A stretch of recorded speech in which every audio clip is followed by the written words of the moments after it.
the name. Law Nation. Sports.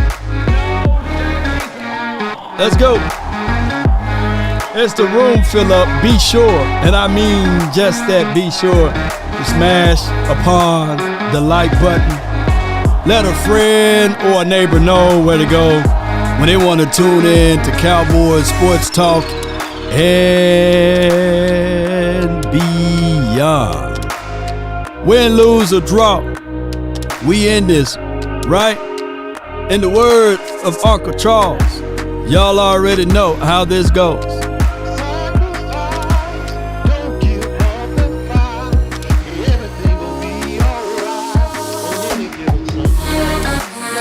Let's go, baby. I know it. Shout out to everybody that's born on this day because you're celebrating with me. Today is my birthday. To circle the globe one more time for the one time, baby. Come on. Hey, don't I look good? Shout out to y'all, baby. What's good, baby? Somebody, my guy Foots the King said, Law, you aging backwards, man. You getting younger while we all getting older. But, hey, it is what it is, man. It's the juice, man. It's the juice. But I appreciate y'all so much, man. Thank everybody for the warm birthday wishes this morning. My phone was tap dancing, like the late, great Gregory Hine over there. My phone been rocking and rolling. Shout out to my mom. Shout out to my brothers. Shout out to everybody, my cousins, everybody that reached out to me early this morning. Look, here's a true story. I woke up around 2 or 3 o'clock this morning, right? Stood up. I was like, man, where I get all of this energy from? And I couldn't go back to sleep until like 5, right? The storm we all snowed in or what have you, iced in.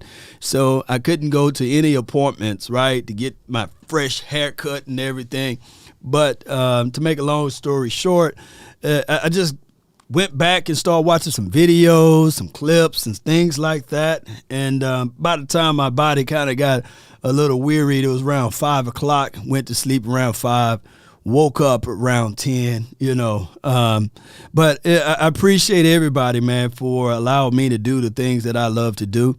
And it's one of those things, Cowboy Nation, that one day at a time, one movement at a time, brick by brick, we continue to grind and stack things together. Got a chance to listen to 105.3 The Fan a little bit, and then I said, you know what, I'm going to savor this Michael Irvin piece on what he have to think about with Mike McCarthy. I haven't heard it yet, so that's why we got that in the title. And on top of that, I heard DeMarcus Ware was on the show, so we're going to listen to those. You guys know how I rock. We're going to listen to those, and we're going to go over all of this, okay? I appreciate y'all, man. I really do. I really do, man. You guys are the real ones, and I got nothing but love for you guys. A real talk. I really appreciate you, man.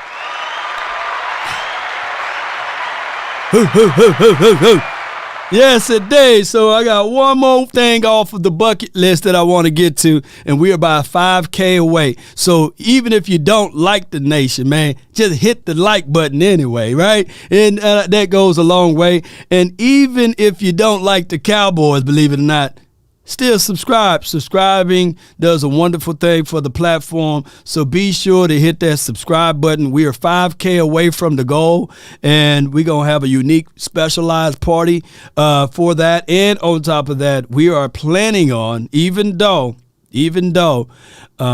my team is not in the Super Bowl, we are planning on doing a Super Bowl party at the Network Bar downtown Dallas. So we're going to have a lot of people, a lot of sponsors there at the event, and we're going to have our people from the Jane app to fly in from of North Korea, I believe, or Korea. I forgot whether they're North or South. But they're going to fly in, and they're going to have a good time with us, too. So I really appreciate y'all so much from what they do from an app-based organization. And I appreciate y'all for this long journey. And let's go. Let's make history, y'all. And y'all already know. Spartans! What is your profession? Let's go, baby. Yeah, let's get it, baby. Let's go. Thank y'all so much for jumping in. Mike McCarthy Can taking y'all over hear the that? play calling for Kellen Moore. What do you think about this? Yeah. What y'all think about Mike McCarthy? I need to know this too. Before we go any further, I need to know. I want to know. I got to know. If your team Mike McCarthy, let me see MM in the chat. Or we should have did what the Denver Broncos did and give up a first, give up a second, give up a third, or give up whatever they gave up. If your team Mike McCarthy, put MM in the chat, because I've been asking these things for a minute now, right? And when we listen to these type of things, boom, let me pull it up. We know without a shadow of a doubt, shout out to Boss Cowboy Sports, the OC, the final word, Big Game James, and all of those boys. When Boss Cowboy Sports brought up the point that, hey, this wasn't an arranged marriage, you know? Like he had no other option.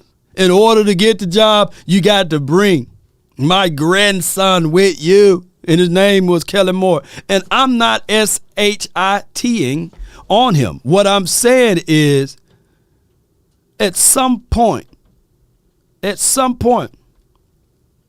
something got to give.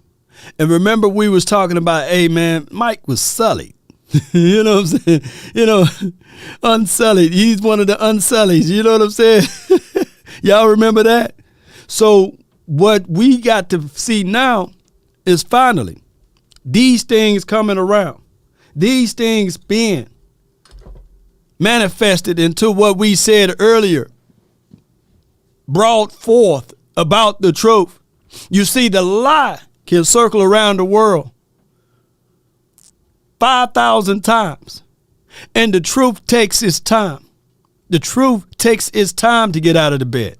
The truth brushes its teeth, right? The truth makes sure the hair is groomed. Make sure you take a good shower. Make sure that the truth takes its time to get a cup of coffee, right? Read the clippings itself. The truth will sit back and literally be like, all right, cool. That lie, that lie is saying all of that? Oh, okay, cool. I'm going to take my time. And the truth will eventually come to you. And the craziest thing about it, the truth sometimes don't reveal itself until the right time. Right? Until the last quarters of the seconds. Right? So what happened here is that all of a sudden,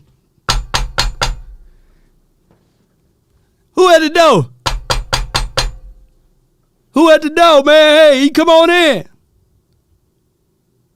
It's the truth. You know, it takes a time. The truth! You can't handle the truth! So what happened here, people like me, Boss, the OC, Big Game James, all of those people that talked about the truth, we were considered apologists, liars, right? We were considered the people.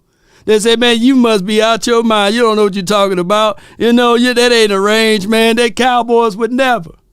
You must be out of your goddamn mind! You know, that's just how it goes. When we say these things like, man, shoot, y'all done fooled around and hired a lame duck coach. You know what I'm saying? Because what happened here is that you hired a coach under conditions, under pretense that, hey, in order for you to have your said job, you got to bring this dude along. And the philosophies in the situation got to be this. Law, do you have any truth to that? Let's play this audio right quick. Fired by the Cowboys? I heard things weren't great between him and Mike McCarthy at the end. And, you know, I don't know if it was finally the fact that they were both sort of play callers by trade that got them, or it was the way that Dak played. What I do know is like that arrangement that I think had worked okay, but had its ups and downs over 3 years, had sort of run its course. And obviously there were some great opportunities to be an offensive coordinator elsewhere for Kellen Moore. And I think this sort of allowed them to come to a everybody wins type of scenario where, Mike McCarthy can move on with his own staff and as the play caller. I think that they came to the decision a little while ago on this, and really since it's about Kellen Moore finding his landing spot, so they could make it look at least a little bit more amenable than it was. Make it look a little bit more amenable than what it was. Ultimately in charge, I think it's a huge plus. And I think Mike really felt like it was in our best interest to keep Kellen when he first got here, because Kellen's outstanding. I think he's done an incredible job for us, and I think he's been great for Dak. And I thought he didn't want to slow that growth, because Dak was, and he still is. I mean, we think Dak's on a great path. But the more he's, been around Kellen, and as much as he respects him, there's still a part of it that doesn't totally jibe, if you will, with what he wants out of the offense. And at the end of it, you could say that we probably had too much reliance on what Tolbert could do, because we were high on him coming out and thought he could immediately be a factor. We had thought that possibly we could have better results relative to Gallup as far as his rehab and where he is. So I could say that. The other parts of it, the elephant in the room that you're talking about, was when I look at the salary that was involved there, over $20 million a year, and I look at what we got with that salary to help this team, that we wouldn't have been able to have on this team had we kept it. I like what we did.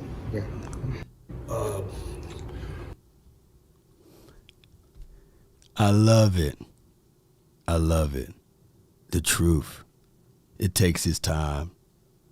You see, we were considered people that don't know what we're talking about. Happy Born Day, Earth Strong, B-Day, Law. Appreciate you, man. Savage, appreciate you, man. Thank you for your support and your love and adulations.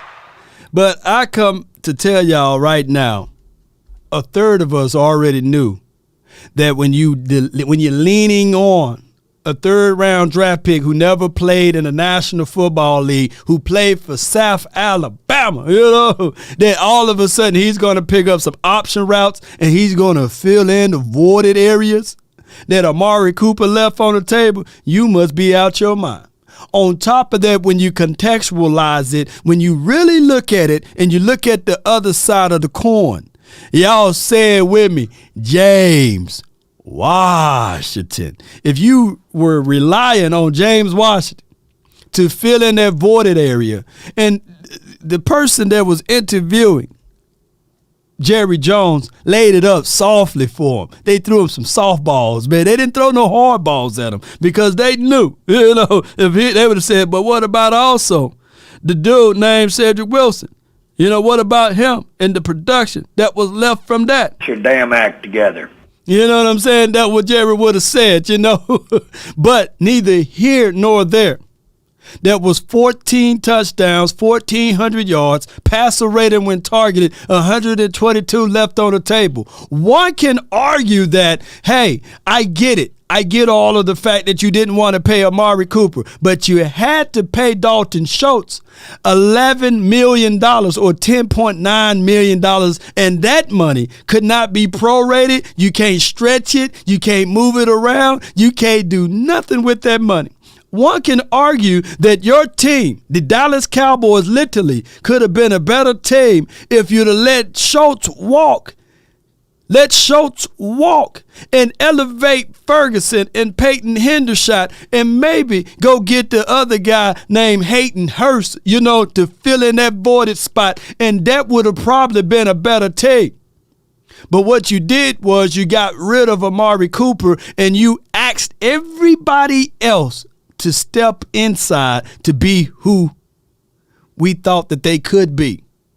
We asked for CeeDee Lamb from being the number 2 option to elevate himself to being the number 1 option, right? We asked, and I said this before, we asked Michael Gallup all his years playing in the National Football League, he's been the third option. Michael Gallup been the third option his entire career. And he's been knick-knacked his entire career. And I'm not throwing any darts or shade at my dog, Michael Gallup. But what we are asking for is for him to do something that he never did even when he was healthy, to be the second option.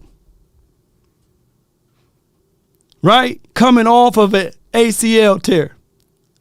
We were asking for Noah Brown to be the fourth or the fifth option to move down to be the second and the third option. Primarily a third of the year, he was the second option, ladies and gentlemen.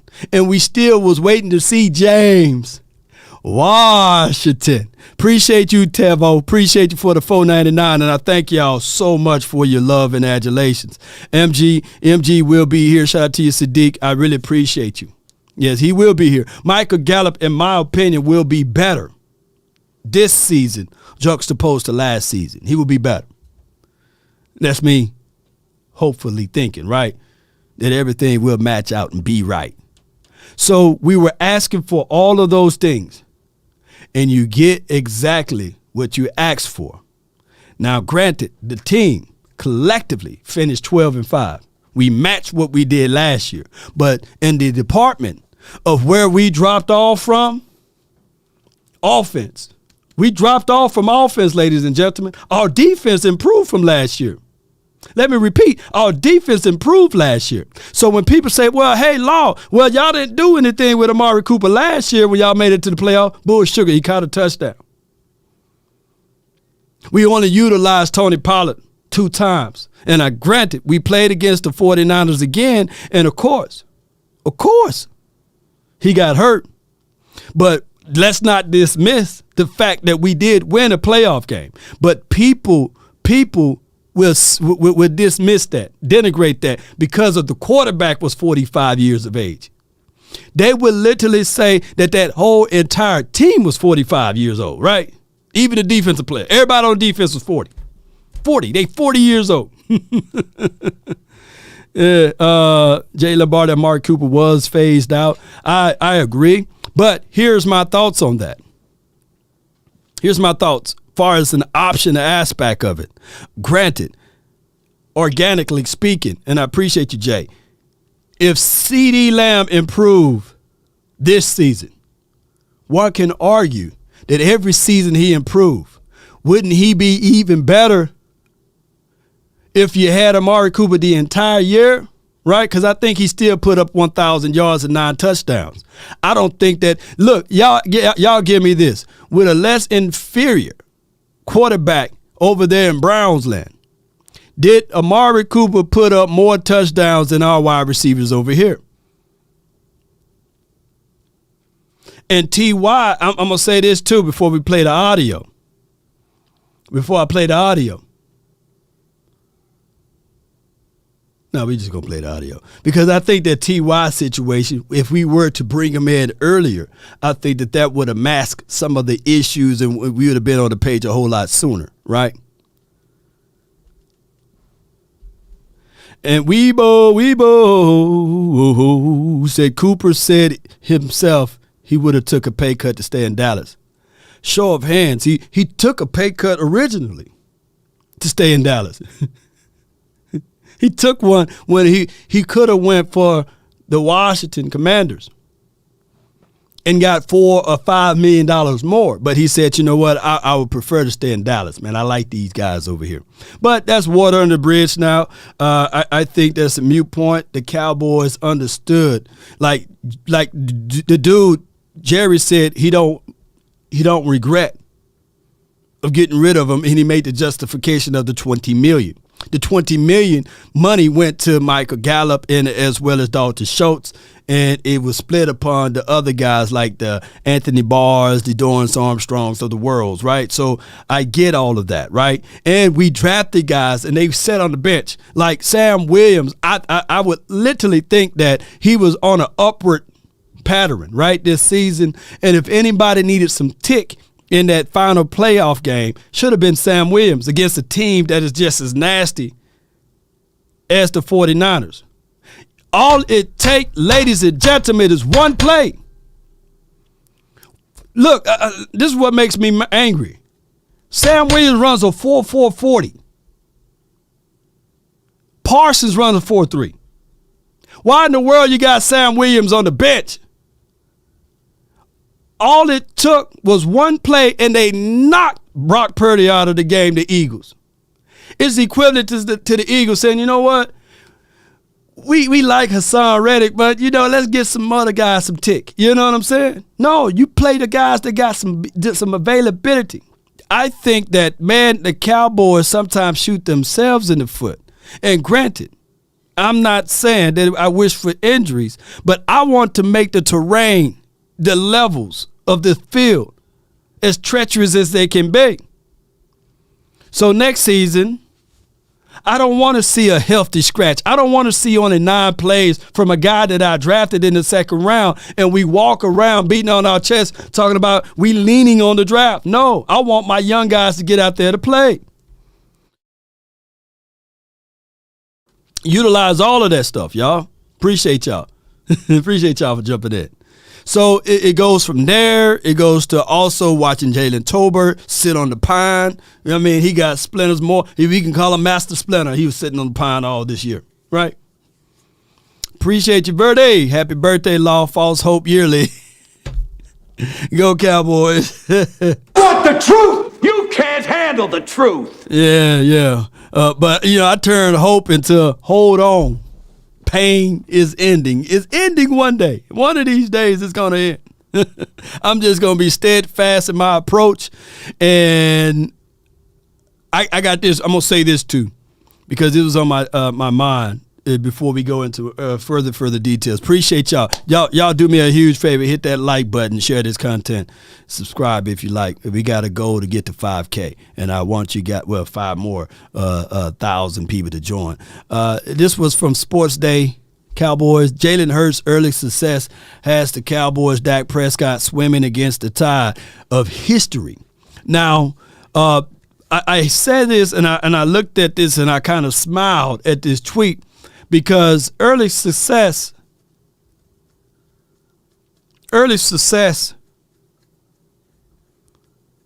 when we look at Jalen Hurts, shout out to him. I think the world of the young kid, his storyline is remarkable, and his agency is unique. Shout out to all what he's doing, all women agency. He reached out to his sorority sister, and she's helped operating the confines of his contract negotiations and beyond. Remarkable, especially in this history of February. You would love to see things like that for what he's doing for the community and beyond, right? There's really nothing to knock against that. And people can say success is subjective, right? But I'm going to tell y'all right now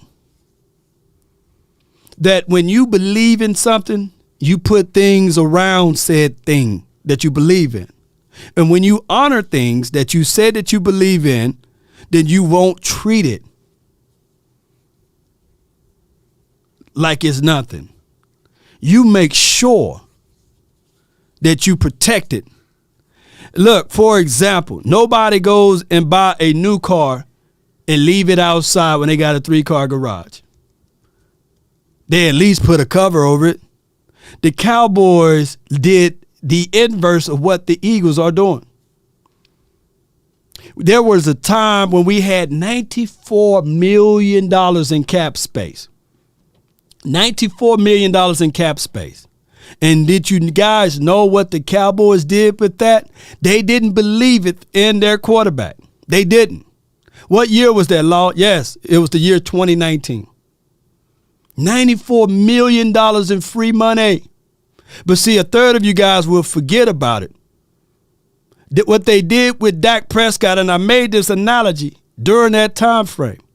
They left the car outside so other people can put their fingerprints all over it. So people can walk about it and scratch it up. So they can scoff at it, right? And they said, all right, we gave you all what you're supposed to have. How come you're not performing the way you're supposed to? You know what they did with the $94 million?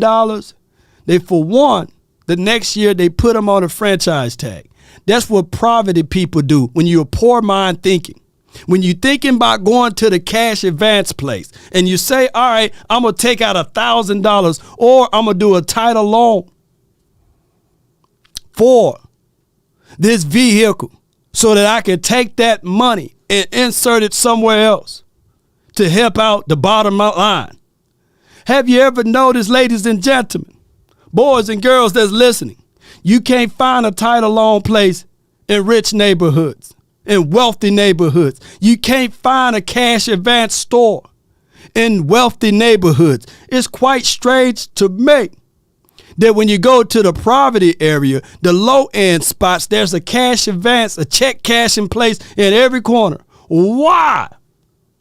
Because there's a poor man's attitude, and saying the poor man's attitude is equivalent to the franchise tag. Why do you say that, Law? Because you can't prorate the salary cap when you sign someone to the franchise tag.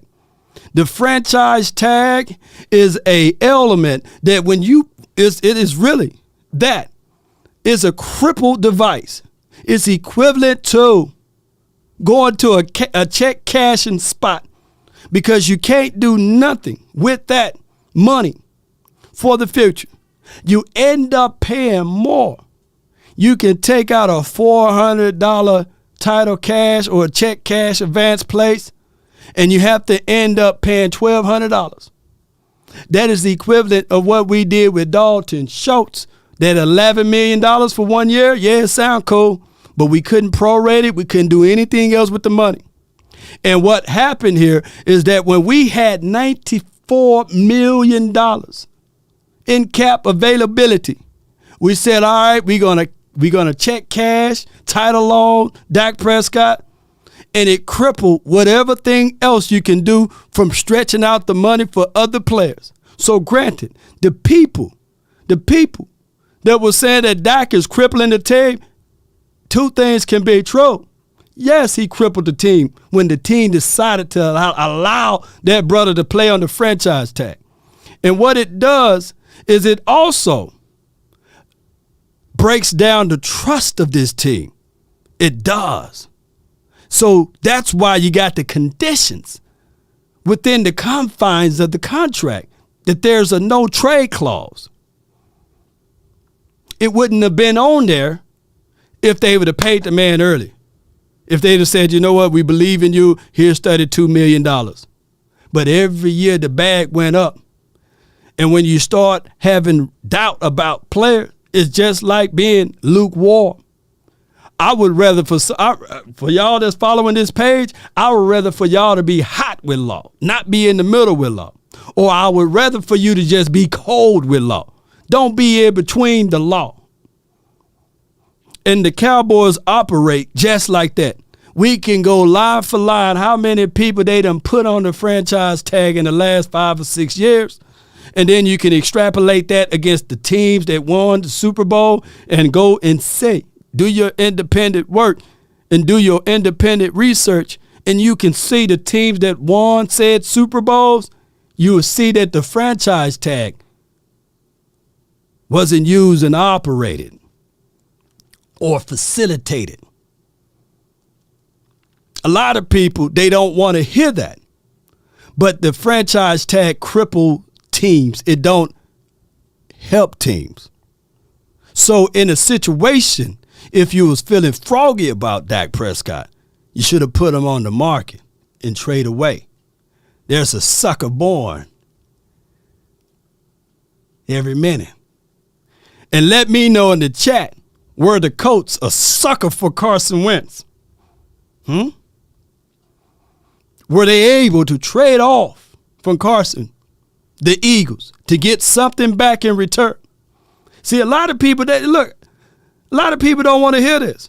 The 4-letter, the 3-letter network, they don't get real content like this because they don't have anybody that can spit the truth. They reading the script. Golf. They were able to trade golf. Why? No trade clause. I digress. Let's listen to some of this audio from the Playmaker.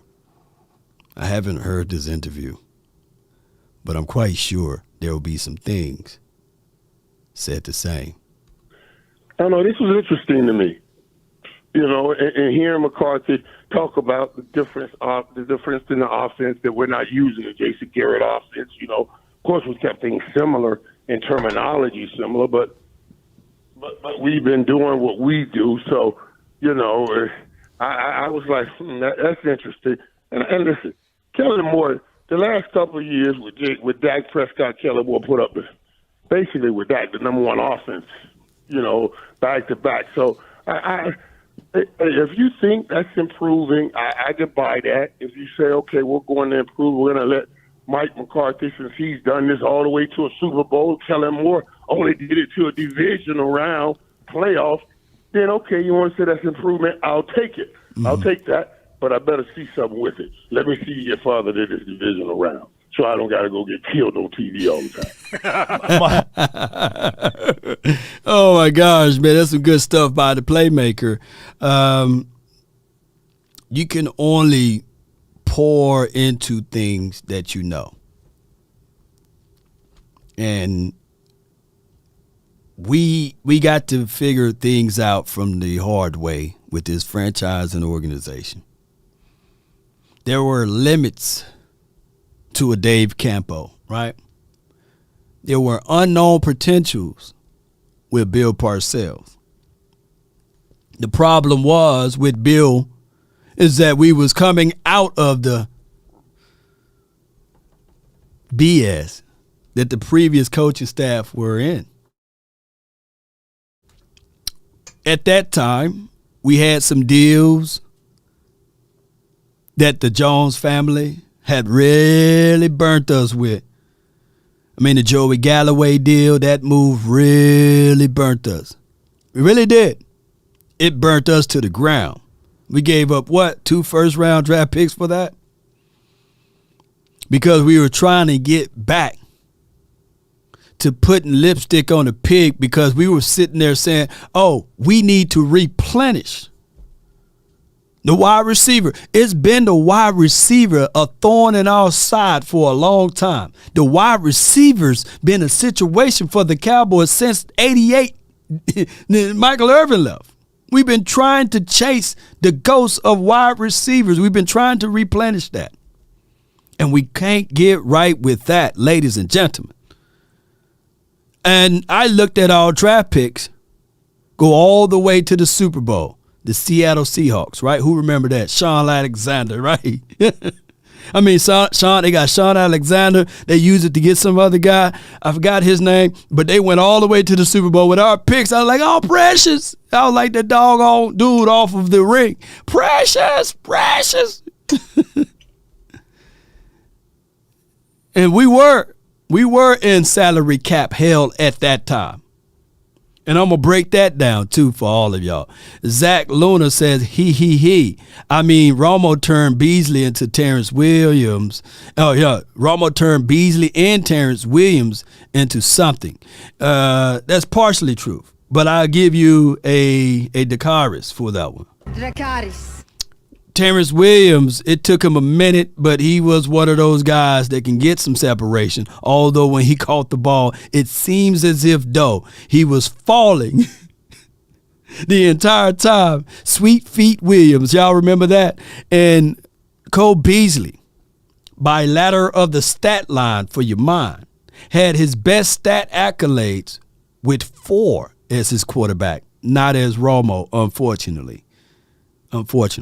His stats and his touchdowns and all what he done from a number say, best years were with Dak and not with Tony Romo, unfortunately.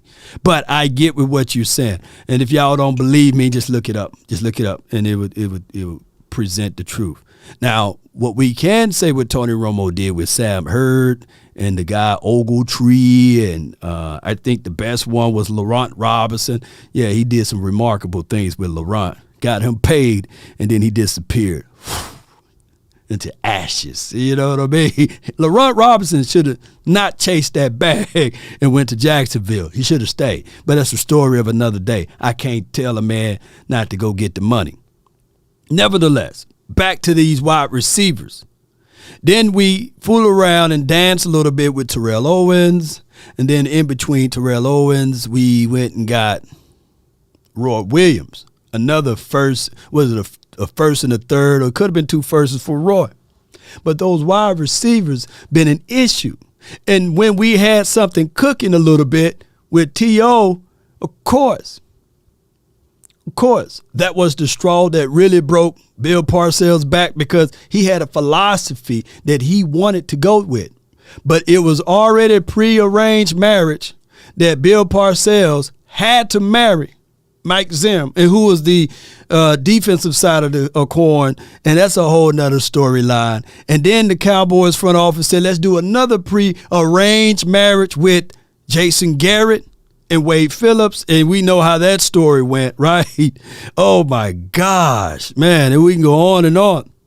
To this present day, we're still having the situation with the one wide receiver we can't get right with, right? So I like what CeeDee Lamb was able to do last year. I said that these numbers would be blessed upon us, and it did. It happened for us, right? And CeeDee Lamb stepped up tremendously. But we can still overall look at the greatest picture or the grand picture and say, hey, we still need another wide receiver. We still need another wide receiver. Parcells called T.O. the player, right? Oh, yeah, and yeah, Antonio Bryant, yeah. He threw the jersey in. He threw the jersey in Parcells' face. Call it overreacting, but Parcells sent him gone.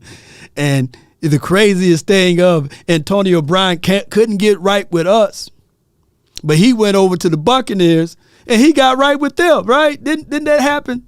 Didn't he go to the Buccaneers?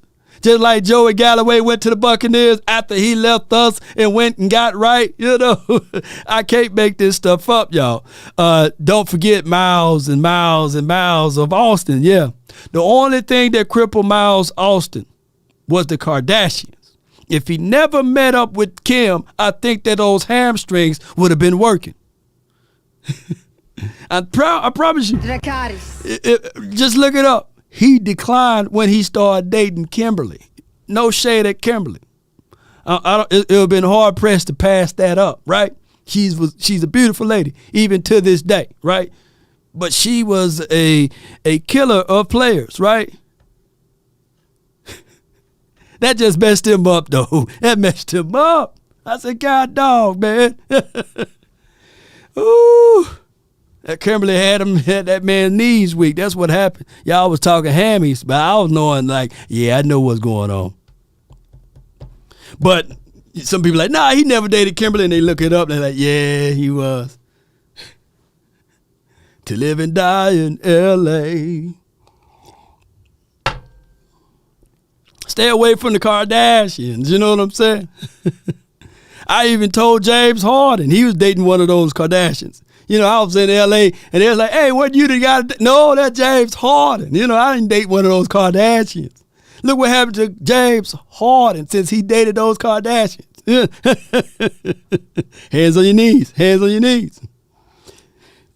Let me hit that button one more time. Want the truth? You can't handle the truth. Oh, the Kardashians has crippled many of pro athletes. Yeah, you know. Can't blame him, though, you know. He shoot Miss Reggie up, man. Reggie was shooting. He was like, what team I'm on? I'm in Detroit. I'm New Orleans. They had Miss Reggie up real bad. Reggie Bush got him a ring, though, don't he? Don't Reggie Bush got him a ring? Soul snatchers, right? All right, let's listen to this, man. Mike, it's, changing the play caller is one thing, but for an offense that has been so potent, and they're in the top three last year. And wait a minute. Hey, said, man, look, man, I don't know about you, but I'm trying to get that curse.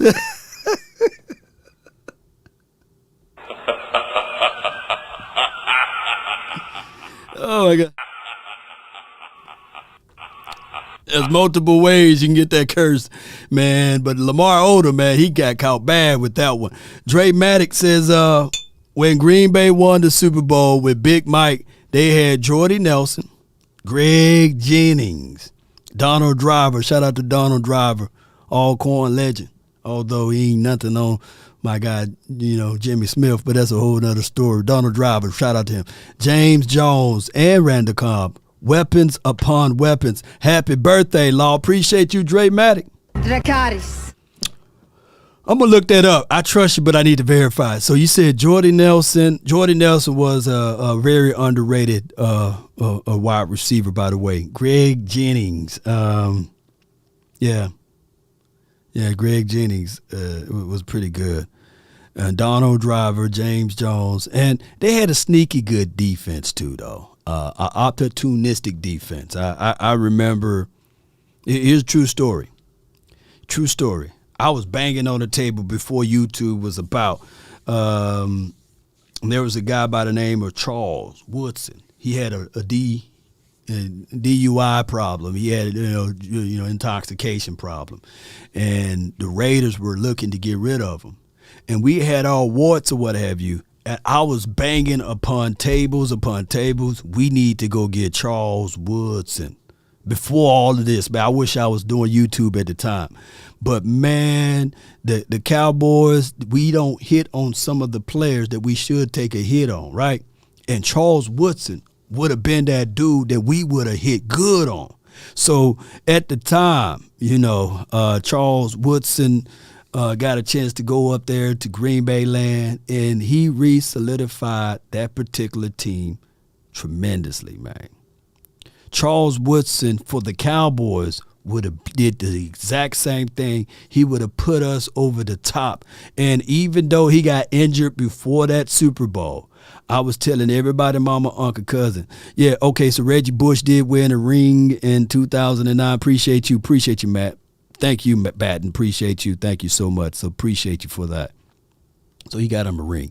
So what I was saying is that's a dude that we should have figured out. DUI, DI. It doesn't matter. Get that dude. Find a way. You find that man. And figure out a way to put him on your team. And he was for dog cheap. Because he had his run-ins with the Raiders or what have you. And sometimes we don't take risks on certain players. And another portion of that was did they have Peppers at the time, or Peppers came after they won that Super Bowl? Because I was looking at it like when they was talking about Peppers, I think Peppers came after that. But I think that we should have went and took a move at him. See, when we look back at some of these Super Bowl runs, it's for dog sure some of the times that we don't go out there and just be quasi-aggressive, He came after. But I still think that by us not moving in on Peppers in 2000, I think it's 12 or 13, we had the money that year and we didn't want to. But he was such a pivotal part in that 2014 game. He made a play against us, man.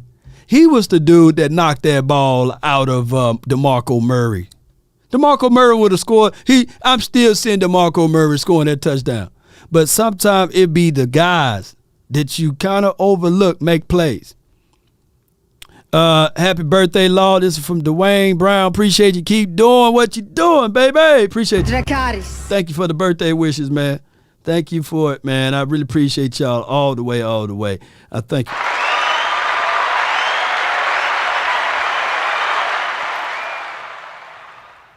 Yeah, he was an amazing player. Yeah. All right, let's go. Let's go with this. Last 2 years, basically in every category. Is it wise to do a full-on scheme change, and how difficult is that for a quarterback?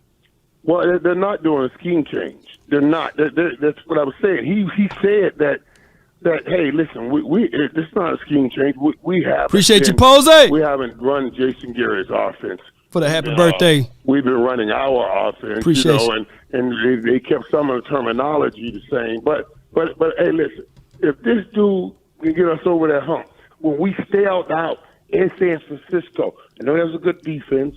I understand all of that, but there was something I saw Nick Sirianni, Nick do from Philadelphia that I was wishing we did. And somehow, in some of the ways how he influenced the linebackers in the run game, they had some big holes to run in. We didn't necessarily do some of that. Man, shout out to you, Cam. Whoa, Cam. Appreciate you for your birthday salutes, man. And shout out to you, Darren. He says, happy birthday, my God. Peace and blessings. We appreciate you and what you do. I thank you. And Cam, I appreciate you, man. Thank you for hitting that Cash App up, man. Appreciate you. Thank everybody for the birthday wishes and beyond. So my thoughts on that is when the playmaker talk about Sirianni, he's been doing a great job of making sure that he's not the offensive coordinator. They got an offensive coordinator over there, but he does a wonderful job of, hey, what's your best route? Oh, we going to run your best route. Hey, Smitty, what's your best route? Okay, we going to run that route. It's none of this, hey, come back, hitch, stuff like that. Hey, the spread and caliber of their offense is run. So when the Eagles talking about fly, Eagles fly.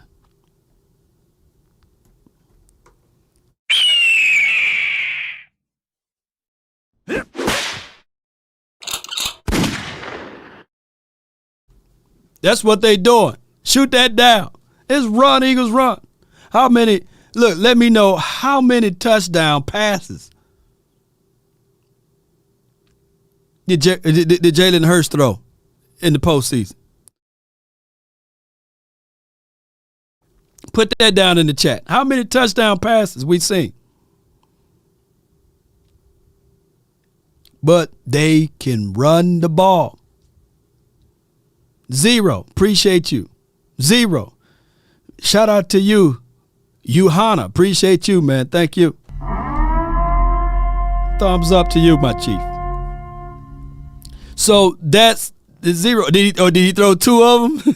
He might have. But I was thinking that the number is 0. But he ran probably for 2. So the name of the game is winning the game. The quarterback going to get credit regardless. No such thing. Style points is cool, but the Cowboys want to win a certain way. J-Rod, shout out to you, my dog. 0 touchdown, less than 300 yards combined. I should see 0 complaints from the Eagles community about that. They won the game. It's about winning. It's about winning the game. We don't care how the sausage is made, pause, But do it taste good? So the Cowboys care about the whole entire processes of it. They worry about who can get credit, who can get some type of respect. Like I said, man, at times, man, I don't care if we win the game 3-2. We won. But the 4-ladder, the 3-ladder, the 2-ladder, any ladder network is going to say, hey, your quarterback on the Cowboys side is not elite. He can't throw touchdowns. He can't throw for 200 yards. But did we win? We chase the media so much for validation. The Cowboys, look, it was a miracle that the Cowboys won their first road postseason game. Because all of the odds were stacked against them. Haven't won in 30 years. Oh, they 0-7 versus Tom Brady. They wasn't talking about his age then. Hey, on grass, nobody bring this stuff up for any other team. But on natural grass, the Cowboys are 1-4. Oh, wearing this clothing. Who else do they do this for? Nobody, They paint the picture so negative. For us to win the game, then we ultimately win the game, they move the goalposts. Oh, man, the man was 45 years old, man. I mean, he was 45 and a half years old, man. He was on one leg. Y'all supposed to win a game. I bet y'all won't win next week. Dog, we didn't supposed to win last week. we are our own worst enemy. And about, half of the Cowboy Nation, they buy into that. They report back to me and they say, hey, this guy, Skip Bailey said this about Dak. Like he gets any really validation. Or Shay Sharp said this about Dak. Dog, I got clips, but Fox would not allow me to play it because every time I play it, they do the auto claim or what have you. But it was Shay Sharp banging on the table saying, you got to do what's right about Dak. You got to pay that man his money. And now he said that the Cowboys shouldn't have paid the man his money. I can't make this stuff up. Happy birthday. This is from Deron Yarber. Happy birthday, brother from another mother. Appreciate you. Mickey says, my birthday is next Friday, fam. Birthday law, Aquarius season, baby. Shout out to you, Mickey. That's why you and I get together. Come on, that's what I'm talking about. We the only team in the National Football League. The only team that got to explain on how we won the game, whereas we can see literally Pat Mahomes, one of the greatest quarterbacks of all time, they lose. They actually lost. They actually lost to the Colts, right? We barely beat the Colts or what have you. Oh, and then we blew them out in the fourth quarter, and it makes national news. Shout out to you, Sadiqa. Yes, indeed. That right there, that 50, drop 50 on me. Lord, happy born day. May God bless you with many more. Congrats on reaching 95K. DC for life.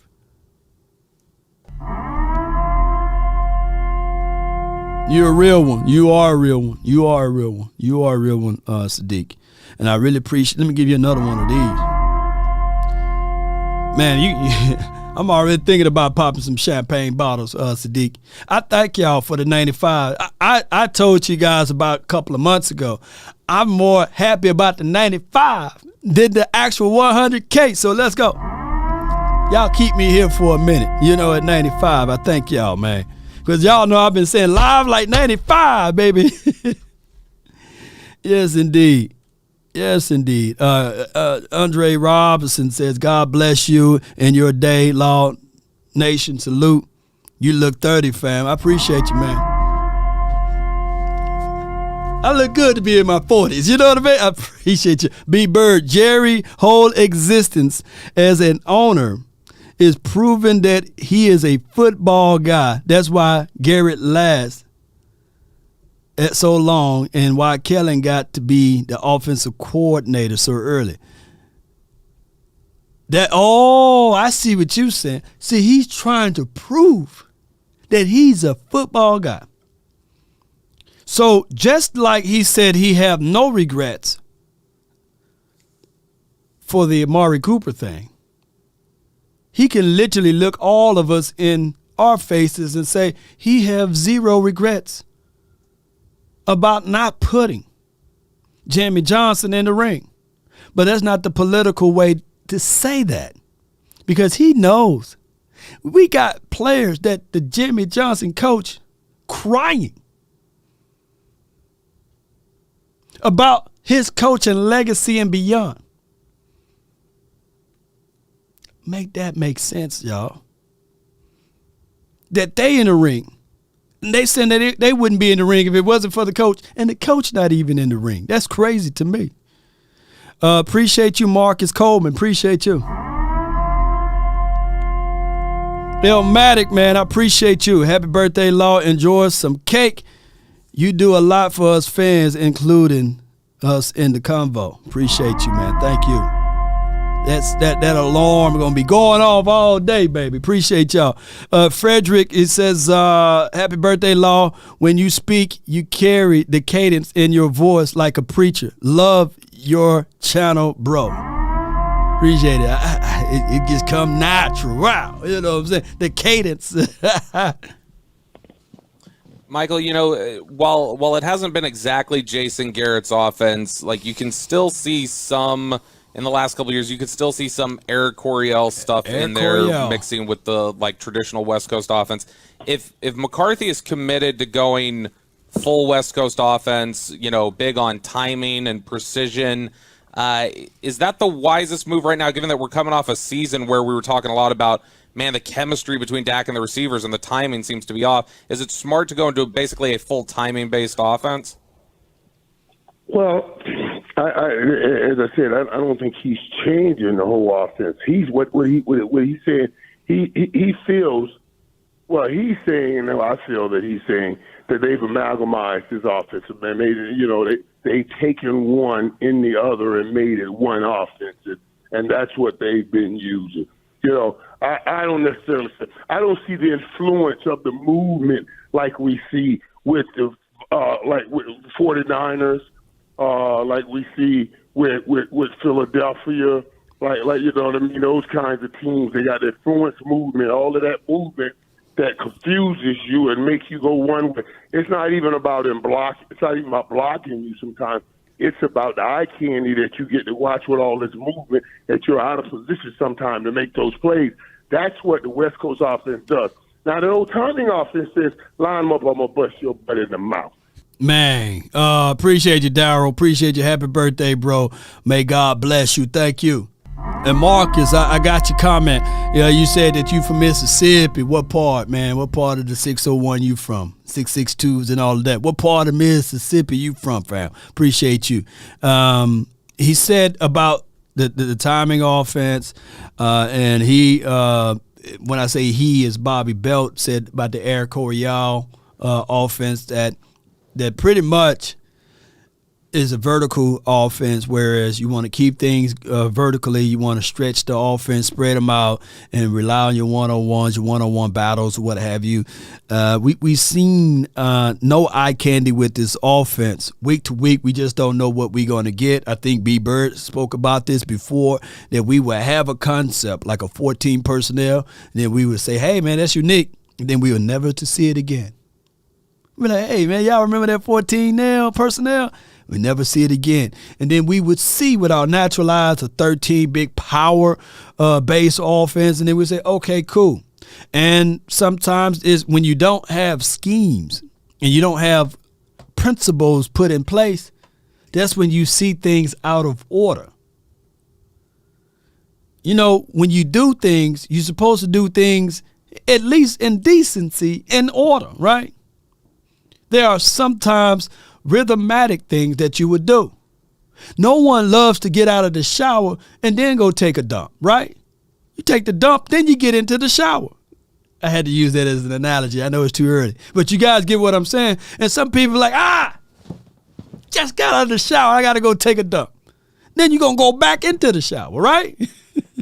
But the Cowboys, literally, we would showcase some things, baby. And we'd be like, hey, man, we on our own side of the 20. That's a goal line package, man. Can we do that when we get into the goal line? And then when we get into the goal line, or when we get into the red zone, and it's 2nd and 2, we sitting here like, hey, why are we going empty? Why are we going empty right here? Power that thing and just run the ball. Look, here's the truths of it, ladies and gentlemen. When the playmaker is talking about things, he's talking about things factually. When I saw the Eagles, it pains me. It pains me to say, damn, that was really brilliant.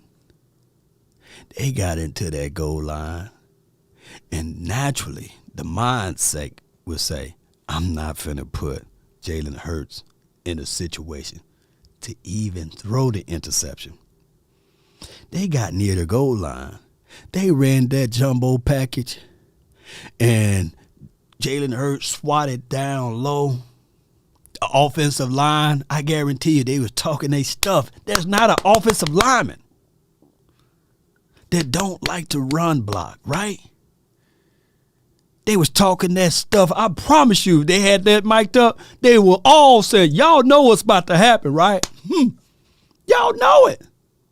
and boom, quarterback sneak from the 3-yard line. They didn't get it. Then they go back into that doggone huddle again. All right, let's look for the weak spots. And they snuck that thing right in there again. I said, oh, Lord. The heart, the soul of the 49ers was like a wet paper bag, right? It was busting through there. They busting through there. I was sitting like, man. It was no opportunity for Jalen Hurts to mess that up. And he ain't no little dude himself. And then they're recalling the play. All they looking for is a weak link. Oh, there's a weak link right there. Touchdown. Rest is history. 49ers sweating. I'm like, oh, Lord. Now they pressing. It's good to have a team pressing because they get out of their elements. They get out of the stance. They get out of the psyche of the mind. This is a battle royale. This is a mindset that you got to have. It is a situation that you're doing these type of things for the punch, counterpunch. But what happened here is that the Cowboys want to win a certain way. They want to pizzazz that stuff, man. You know what I mean? They want to win. Let me see if I can do this the best way. Let me see if I can do this. Hold on. Because I got to give you guys some more context to it. They wanted to see the Cowboys got to win a certain way. They got to look good. And it goes all the way back to this movie I watched many moons ago, Coach Carter. Coach Carter, he made sure, and this is why coaching matters too, he made sure that he trained those boys up to a certain level, and he saw what they was doing. He saw how they were celebrating after every single play. They'll shoot a three and they'll dance, hobble around, and they'll talk to each other like, look at this, look what I done done, look what I was able to do. And he was saying that like, hey, is this what y'all want to know? This is how y'all want to feel? This is how y'all look? This is what y'all want to showcase? It's one thing to dominate your opponent, but it's another thing about being humble, right? Do what you're supposed to do. And that levels of coaching, I believe, been dismissed because of the front office. They want to win. They want to showcase it a certain way. They want to win by putting up 50. They want to win by throwing the ball around in the air. And I can't find, I hope I can find this clip, man. I'm looking for it. Ooh, I'm looking for it. I knew it had to be within the last few days. Hold on. Y'all bear with me. If I can find this clip, ooh la la. I know if I can find this clip, it's going to really set everything apart of what I'm talking about. Matter of fact, I'm going to play this audio. I'm going to find this clip and we're going to circle back. Y'all bear with me because I'm looking for this clip. Come on, baby. I know it got to be within the last few days. I'm going to play this audio and I'm going to circle back to that clip. You know what I'm saying? I'm going to drop back 3 steps and let the ball go early on time. We're going to hand this ball up, and this man coming downhill. That's the difference. I believe that the timing offense that we had is a more physical offense, where the West Coast offense it becomes a little bit more of a little dress, what do they call it, decoration, and all of that stuff is not as physical. Michael Irvin here on the Diamond Factory Hotline here on 105.3 The Fan. What else is on your offseason checklist, Mike? What else do the Dallas Cowboys need to be playing in this game next week? We need a little more help at wide receiver. That was the killer for us this year. Hello. Make no mistakes about it. And I appreciate all the hard work that Noah Brown and all those guys put in. They put in some work, but At times, just like the interception Ward got in the playoff game. At times, it was just like, okay, let's just focus on 88. Let's keep somebody around 88, and that became how they got Dak on some of those interceptions. Because Dak, he's more comfortable going to CD, and I totally understand that. I totally understand, and I wish Cowboys would have signed T.Y. earlier and not mess around with that Odell Beckham thing so long. This could have been a little bit of a different year if they did. Michael, what is your initial? So while I'm uploading this right here, it shouldn't take me much longer. We're going to upload it. All right. While it's uploading, he made some valid points. Like, there's limitations to a lot of things. And I said this on the opening. Our expectations were, hey, everybody in their wide receiver room needed to step up. And the thought track of the front office that they wish. See, they lived off the wish and the hope creed, right? Instead of, hey, let's go out there and grab something. Because what you relied on is that Michael Gallup was going to be even better than what he was before the injury, right? And what they relied on, too, was the growth aspect of Noah Brown. And truth be told, sometimes you can catch lightning in a bottle. And you can say, yeah, we did it before. We did it with Miles Austin. We did it with, a few other guys like a Cole Beasley's of the world. That all of a sudden they increased and they performed remarkable, fantastic. But that is a lot of hope, right? Like we fell into Tony Romo, right? That was catching lightning in a bottle. We fell into the fact that Dak Prescott was able to be the starting quarterback. That was by chance. That wasn't like, okay, masterfully, we got Dak Prescott because of what he was able to do, and they saw this coming. They didn't see this coming. So when you say that and you try to build around that, that's equivalent of building your house on sand. That's a beautiful home. Yeah, but it's on sand, fam. It's sinking. So realistically, it was a situation that eventually, when it rained, it was going to actually break. It wasn't going to hold its ground hard enough or long enough. And those are the things that we have to uncover. Shout out to you, Gina, but I think I had another super chat too. Appreciate you, Richard Coleman. The Colemans, man. Coleman's out here celebrating. Marcus Coleman, Richard Coleman. Appreciate you. Hey, Law, happy B-Day. Keep up the awesome work, DC for life. Notice he didn't say for short, And if there's anyone other out there, you from Itabita, Mississippi? That's up north somewhere, right? It is up there, up north. I think they got a community college somewhere out that way. Happy birthday, bro. May God bless you. This is from Darryl Rogers. Appreciate you. Thank you so much for your love and adulations. And we have another big super chat from Jada with the J. Happy birthday, Law. Thank you for the excellent content you bring to the Cowboys Nation. Have a great day. Appreciate you. Thank you so much. Thank you so much for your love. I really appreciate you so much. I do for all that you do for the nation. Let me see if this is it. Don't let this be it. Boy, this is it. There was a YouTuber out there that decided to say, you know what? I'm going to fight Floyd Mayweather. We're going to go round for round, blow for blow. I'm going to showcase him that I got talent. But this game is not just about talent, because talent is also subjective. Everybody got a plan until they get punched in the mouth, right? And with that being said, let me see if I can set this up, building the plane while it's in the air, so y'all bear with me, because this is good stuff right here. that I got to showcase to the world, right?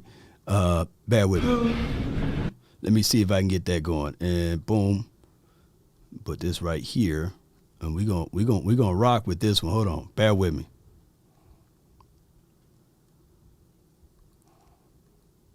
Let me know if y'all can see that. Let me know if y'all can see that. Good, y'all can see it. Bam. Appreciate y'all so much. So in this clip, that YouTuber, he's a good boxer, independently. But now we fighting against Floyd. You know what I mean? We sparring. We try to get things going. And watch how Floyd toys with him. Watch how Floyd plays with his food. And let's listen.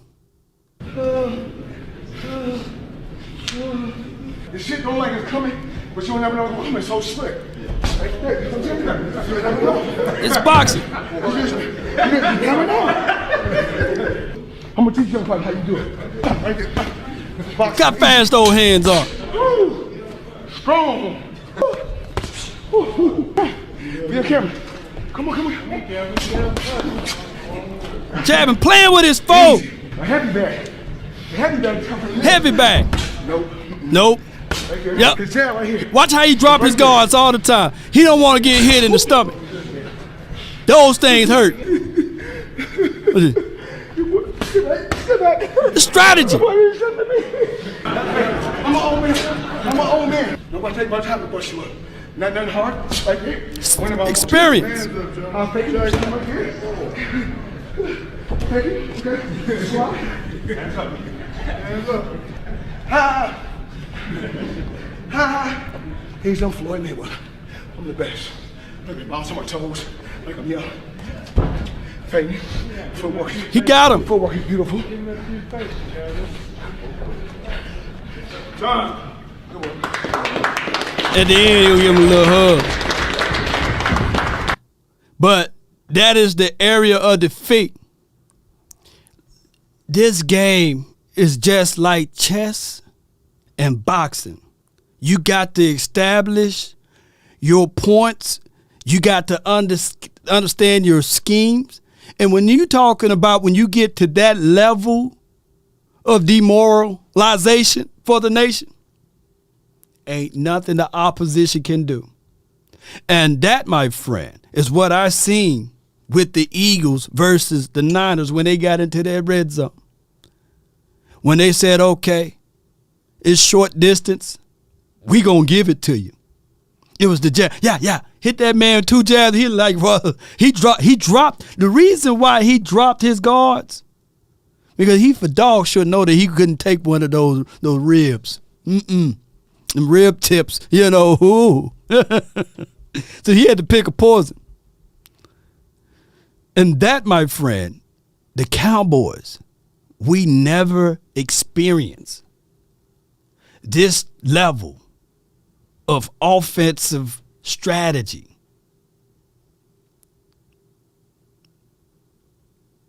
since 2006.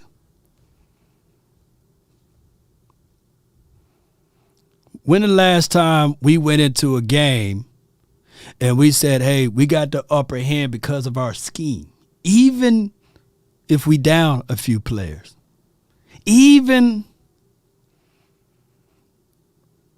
if there's a situation that from an offensive standpoint that we don't have X, Y, and Z.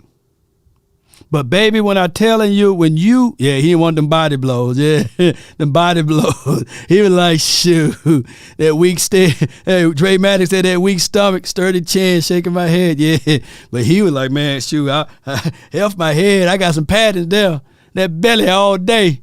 He ain't got no pads there, I don't think, on the clip, or enough to absorb those punches from Floyd. A third of y'all say, yeah, man, get me in the ring with Floyd. I'll be able to go some rounds with him. Yeah. Never. Now, we can lean on some of the defensive aspects. Those 4 out of 5 games that we won with Cooper Rush was in there, we were considered the 85 Bears. A team didn't get over 20 points.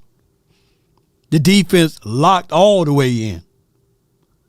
We were on pace, ladies and gentlemen, to shatter the 85 Bears. stats and accolades. But not many games that we came in and said, you know what? We gonna win. Let me see. I think somebody else. Appreciate your roster X. You already know, big bro. You know, let them hang. Baby! Appreciate you. Appreciate y'all, man, so much for your love and adulations. Let's go. Thank y'all for jumping in. But y'all get it. Yeah, I hope y'all get it. And there's no shade that I'm throwing at Jason Garrett situation, nor there's no shade that I'm throwing at Kellen Moore. I'm quite sure Kellen Moore is going to a whole different environment, different philosophy from the top. They may look at it like, yeah, Kellen, I think that you like to have a Noah Browns of the world, but we don't have that option over here. We got Mike Williams, we got Keenan Allen, and I think Jalen Guyton or whoever their third wide receiver is. They may bring more and more weapons. I don't know. We don't know their philosophy. They don't have a Stephen Jones over there. They may go out there and say, hey, we got this X amount of money in the salary cap. Let's bring forth more and more opportunities and weapons. They're not looking at it like, hey, we got to lean on Zeke over there, right? Or we got to lean on, even if Kellen Moore say, hey, I don't like Justin Herbert doing X, Y, and Z, he can now say, hey, I'm coaching you up to these levels. He can say that now. Because that peer-to-peer interaction don't even exist over there.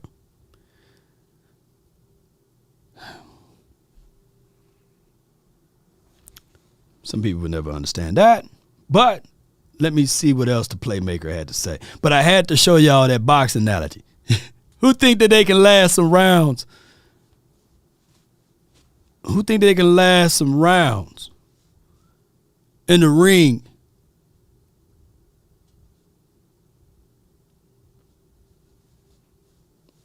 With Floyd Mayweather? Who think they can? Man, I've had to get some shoot. That dude couldn't even get them hits off. And newsflash, I want y'all to rewind that clip and look at the feet. You punch more with your legs anyhow. And have y'all ever seen Floyd run? The dude run, he never get tired. Nigel says, do you think keeping T.Y. and signing Odell Beckham would be enough? No, I don't think that would be enough. I don't think that would be enough. I don't think that would be enough. I think that signing Odell Beckham and T.Y., those things are like, hey, bring T.Y. in for a cup of coffee and whatever money Odell Beckham is looking to get, then you look that up and then you say, all right, cool. But for dog sure, in these drafts, you're still looking at it, leave no stone unturned. Because what you got to contextualize is that now we the ACL boys. We are. We the ACL boys because now we looking at, hey, Michael Gallup, you know, hey, can he be who we think he would be? And what happened in week 4, week 6 or 7, when it get cold and the ACL starts snapping up a little bit? He already talked about playing on unnatural grasses or what have you. So that strengthens the chance of what can go wrong will go wrong.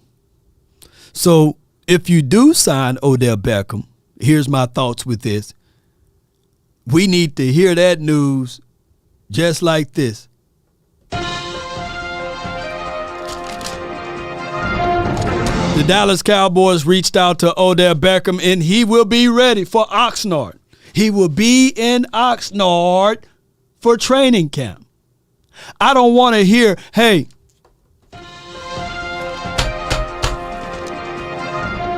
week 1 of the 2023 season, the Cowboys have reached out to Odell Beckham, and now he will be in the locker room working out at the Star in Frisco for ramp-up days to see if he's going to be ready to play week 3. I don't want to hear all of that. Everyone have a reason, but results are what matter. I need to have this dude out there in Oxnard or before Oxnard, right?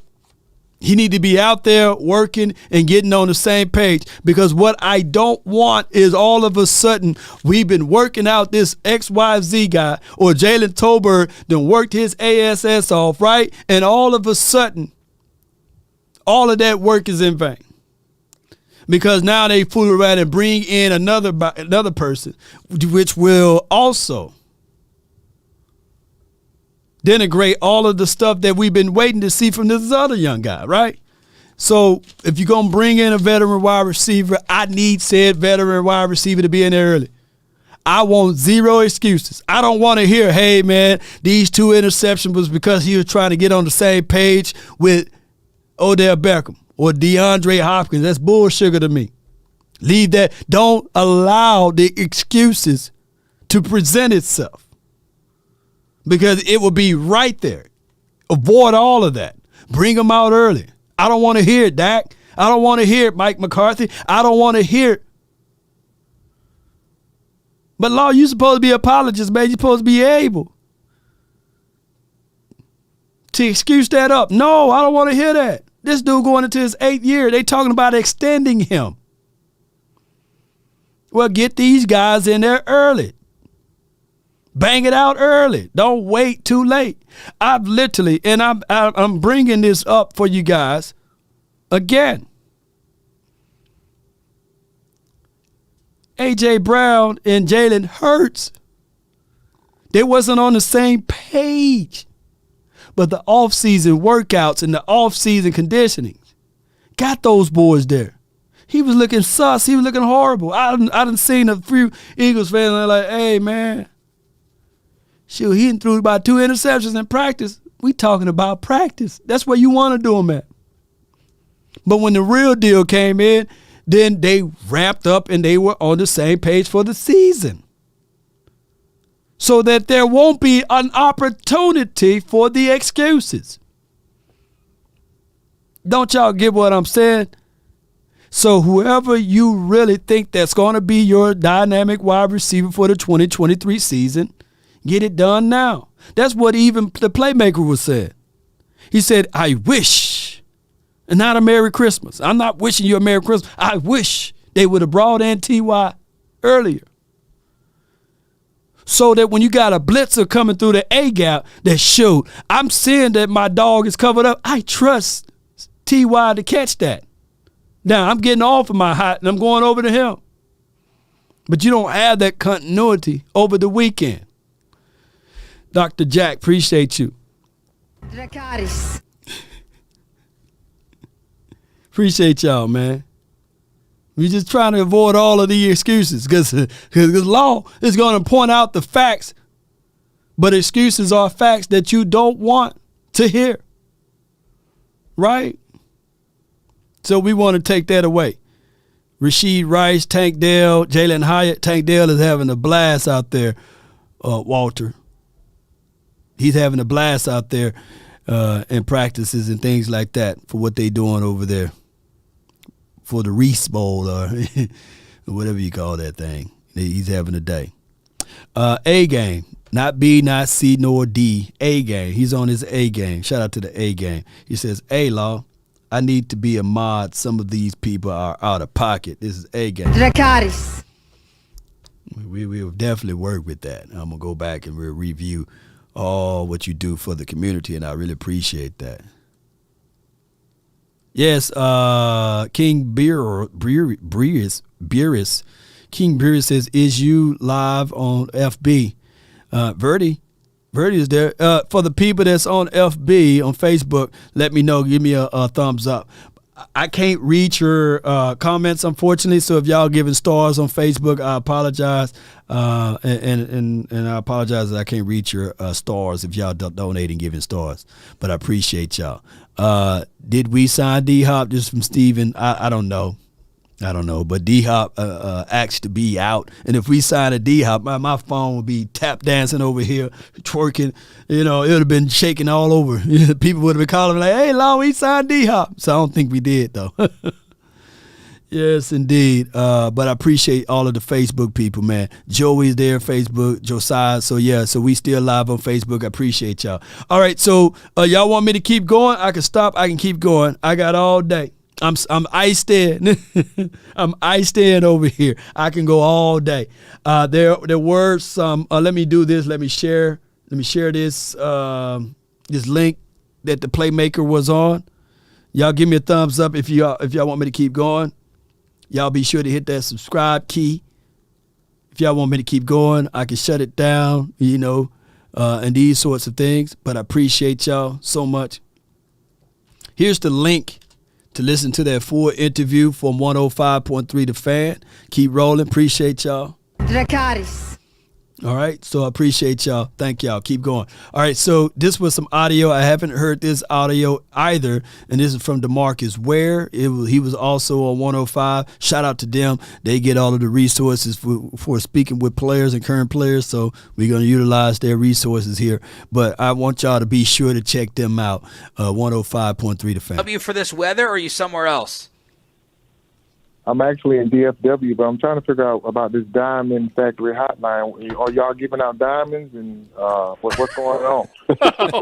I'm sure you could figure it out if you'd like an advertisement or a sponsorship on there. Just don't steal. That's my spot. That's me and Choppy. Don't be stealing. You got enough ads, man. Leave us alone. Don't be stealing our money. Man, I'm just throwing the bling that DeMarcus bling. I'm more of a watch guy. I weather in. Put the salt and sand down and let it melt this black ice. That black ice is so dangerous. Let me fast forward a little bit. I don't care. House, and we know you got to go. You've probably been doing workouts with tires outside on the ice. Can you stay inside, or you got to get out? Go outside. They still talking about the weather. I'm gonna try to fast forward a little bit. Baby. Yeah, let me just say this: black ice is a real thing. There's people on their hands and knees that went out to shop for some strange reason, or people that went out to drive multiple locations. If you first responder, appreciate all what you guys do. But if you're not a first responder, if you got sick days left on your calendar, use those sick days, right? I get it. A lot of people want you guys to go to work and these sorts of things. If you're living in the Texas area, it's not that. Here it is. The infrastructure in Texas is not built for areas like that's used to the cold, right? Like Utah, Colorado, and anybody in New York or what have you, or anybody that's way up north. So when we get 1 inch of snow, it shuts down the entire city, and don't let it be sleet and rain. And we got what we call black ice. So people may think that, hey, the road is straight. I just bought this car, it got 4-wheel drive, and they go on a certain speed limit and they hit that ice, and then now they on the side of the the median, or they off the road and things like that. So y'all be careful out there if you're driving in the Texas area, in Dallas especially. So that's just what happened. So they talking about D-Ware, and he's going to talk about what need to be improved on around this area. Shout out to you, King. Did you address the offensive line law with the question mark? Not yet. We can get to it. But let's listen to D-Ware, and I thank you so much. We're going to talk about the offensive line situation. I appreciate y'all for saying keep going. Thank y'all.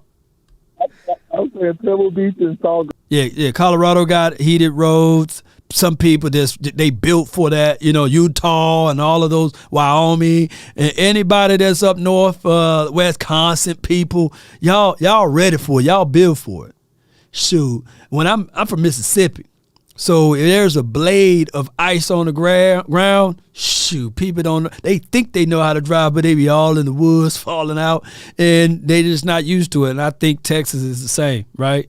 So people just not used to these type of weathers, and they don't know about having salt on the road, mud, grit, gravel, or what have you, to keep their vehicles rolling. So that's why you see things shut down, and they don't know about that. It's snowing, yeah. So ice skating, yeah. Appreciate y'all. So we just different out here in the South. Great. Yesterday. DeMarcus, what are the Cowboys missing? We obviously sat there and almost made it to the Final Four. We got to watch the Eagles play in this game now. But when you're watching them play, whether it's defense, offense, coaching, what do you think are some of the missing things that the Cowboys need to add in the offseason? I don't think there's anything missing. I know that the philosophy of turning the ball over just needs to, just needs to stop. Mm-hmm. If they don't turn the ball over, you look at how many games they won and how Dak plays. Mm-hmm. And then on defense, the same thing. How can we get the ball out? When they start getting interceptions, they start getting big pressure plays, they start knocking the ball out, getting the ball back to Dak, they start running the ball, making those plays. It's inevitable that no team can beat them. But as soon as they start turning the ball over and they don't get turnovers on defense, we go back to that mediocre team that nobody wants to see. Right. DeMarcus, there was the pass rush was so strong from the team for basically the first 12 weeks of the season, and then it seemed like teams had started responding to it and trying to get the ball out faster to avoid some of the twists and chip Micah Parsons and those sorts of issues. And Micah was part of that decline in terms of just his production. Where do you think Micah still needs to improve as a player? I mean, we saw a nice leap from year 1 to year 2, I think. But where do you think he still needs to work on his toolbox? There's always room to improve that toolbox. I talked about that toolbox in the offseason when you were in the OTAs and mini camp. Y'all can hear him? I think just being able to read offenses a lot quicker. It's all about time now. He has the athleticism. He can, do all the pass rush techniques, but now he needs to get to a point to where, okay, cool, the offensive line are going to all fan to the right. I need to make sure I line up to the left before it even happens. Oh, it's 22 personnel. This is a play that's going to come from that. The smarter you are and you know what play is going to come before they even start calling it because of their personnel, now as an athlete, you know exactly what's going to happen before, but then you can jump the count. Meaning you can get off the ball a little bit faster. You know what play is going to happen because it's a time game now. And the more time that the quarterback has the ball, the more time those big plays are going to happen. You're the pressure guy, so you got to make sure you bring that pressure in key situations. Man, we talked about this before, peer-to-peer, right? Peer-to-peer coaching is good to a degree, right? But we can see that there's limits to it. And I'm going with this storyline for a reason. How much really can DeMarcus Lawrence, not DeMarcus Ware, because we listened to DeMarcus Ware, but how much really could DeMarcus Lawrence teach Micah Parsons? It's a level to it, right? And how much he will be willing to digest some of the things that DeMarcus Lawrence is willing to teach. Now, let's contextualize what I'm just saying. Although that's DeMarcus Ware we listening to, he been to levels that DeMarcus Lawrence never been, right? So when I say these things, I want you guys to really listen to what I'm saying. DeMarcus Ware was a pivotal person for Von Miller when he went over there to Denverland. Why? Because DeMarcus Ware been a sack technician. He's been playing not just in multiple playoff games, but he led the league in multiple sacks, pressures, and things like that. So when he began to talk, Von Miller, the young fish, had nothing to do but listen, right, and digest those things. And the thing was with the Cowboys is that we got rid of DeMarcus Ware before he was eligible to teach some of those things to our defensive guys before he left.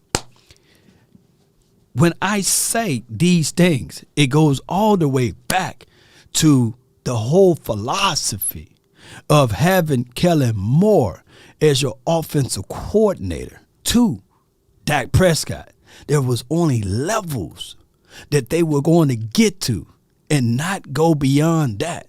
So the same thing I'm saying, ladies and gentlemen, for DeMarcus Lawrence to my guy Micah Parsons, even if he is trying to teach him, hey, these are things that you need to do, there's levels to this. Because in the last few years, DeMarcus Lawrence haven't been a double-digit sack person, right? He's been only a guy that's been graded as really good against the run. So I hope that you guys understand all of this. So what DeMarcus Ware is saying is these things that if I were to look at Parsons and say, where do he need to improve at and be better at, will be X, Y, and Z. Knowledge, information, that how he can pour upon the game to make it better. And excuse me, ladies and gentlemen, this is no shade or no knock at my guy D-Law, right? And that's just how it goes against those things. Yes, D-Law did show up against the Niners, though. Yeah, I'm not taking away from DeMarcus Lawrence. And I'm not saying that the information that he provides to the other guys as a leader on that D-line is not tangible enough for all of those boys. But I will say this, ladies and gentlemen. I will say this. You killing me, Smalls. Appreciate you, Greg Perry. Hey, man, y'all know where you get that from. But what I'm saying is there's limits to the levels of where you can actually buy in from another guy. And that's all I'm saying. Get this man D-Ron Payne. Oh, man. Jay Lombardi, yeah, that's a life like this, I wish. Raindrops will fall. If you had to add one position to the defense to improve, would it be corner? Ooh, come on, say what I'm going to say. Say what I'm going to say. Ooh. I would say, to be honest with you, linebacker. Huh? I thought you like say tackle. Big, nasty linebacker in the middle. No. Just, you know what? He's not marketable at all. But when he puts the pads on, he's just knocking heads out there. And he calling plays and just dictating the defense. I would say a guy that's just a head knocker in the middle. I say, man, look, I love DeMarcus Ware, but, man, I was thinking about, like, D-tackle. But I'm going to let him finish, though. But the only window that look, I got to say this once again.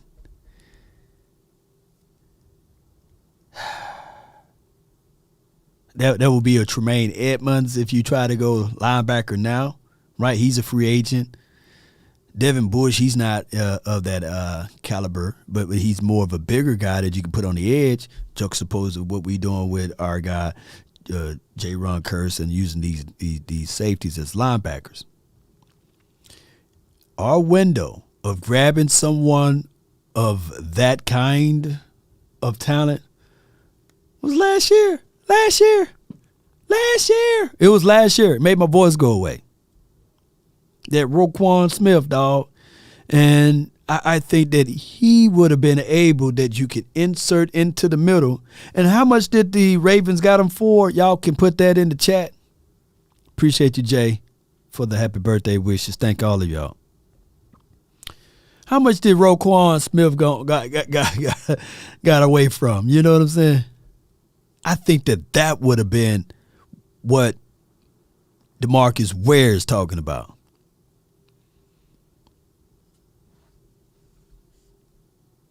Or a defensive lineman that's the same way. Yeah. 320-pound guy. And he did he demands a double team. If you don't double team him, guess who's going to eat? DeMarcus Lawrence, Micah Parsons.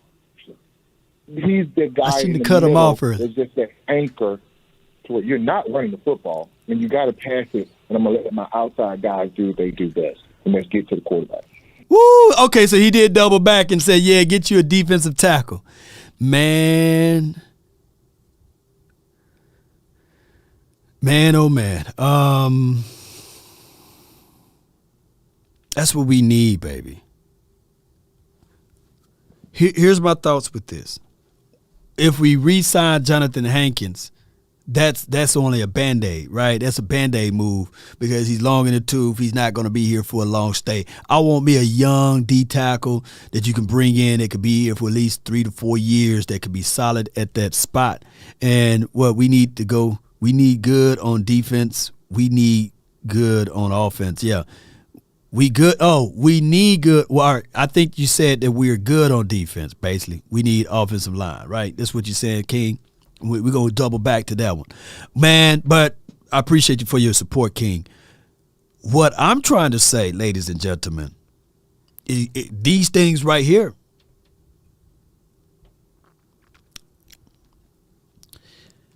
Give me and Deron Payne, of course. Javon Hargraves, he had 12 sacks from the interior. We've seen how that works wonders for the Eagles, what have you. But both of those boys are way high in the sky. But don't be going out here getting Benito Jones and saying, "Hey, y'all, we got a nose tackle, Benito Jones," and I'll be like, "Thank you for tuning." You know. For those who watched the show the other day. Nah, we ain't finna do that, y'all. We ain't finna breaking news. The Cowboys signed Benito Jones and blah, blah, blah, and him and Anthony Rush and all of those boys. No. What I'm saying is, even if you go into this draft and you draft young, right, there's still a chance and a probability that, hey, that dude may not pan out. So get you a known commodity. If it's me, I would prefer to get that big nose tackle that's been a known commodity. And then you can re-up even, hear me out, put that butter knife down, dog. Don't shank me with it. And you can re-up LVE for another cheap contract.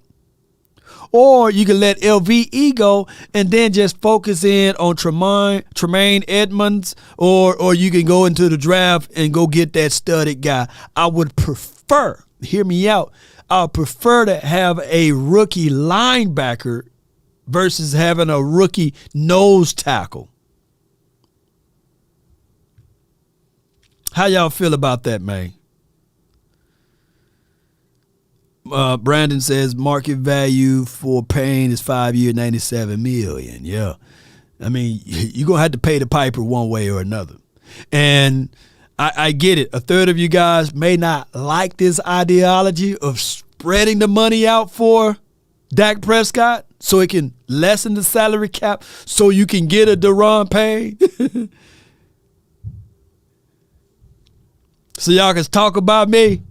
Because y'all be talking about me, man. It's Deron, not Dayron. You know, that's how I was saying Bland name all year. It's Dayron Bland, baby. Y'all said, no, it's Deron. But y'all know, y'all don't care. As long as he pick it off, y'all say, hey, Dayron right with me, man. We country just like you, man. Dayron Bland. So y'all be saying, sack up the middle, Dayron Payne. It's Deron Payne, Law. You don't know how to speak English, man. I'm from Mississippi, baby. Jay Lombardi says, we wouldn't be right if didn't send my guy, Law Nation, a little something for a drink. Enjoy your day and keep on bringing us great content, Law. Happy birthday, OJ, DC for life. And Jay Lombardi, you still on the West Coast, right? Let me know, because when we get out there to Oxnard, man, let me know, fam. Let me know. Come on down, man. We're going to have a good party. Hankins was our... this is from Al Kareem Turner. Hankin was our when LVE was out. Well, so he wasn't only LVE missing that killed us. We haven't seen enough from our young linebackers or any of the young players on the defense. Shout out to you, Turner. Hankin was hurt, I believe, when LVE was out too. So yeah, I feel you, man. Happy birthday, Law. Appreciate you for King. Appreciate you.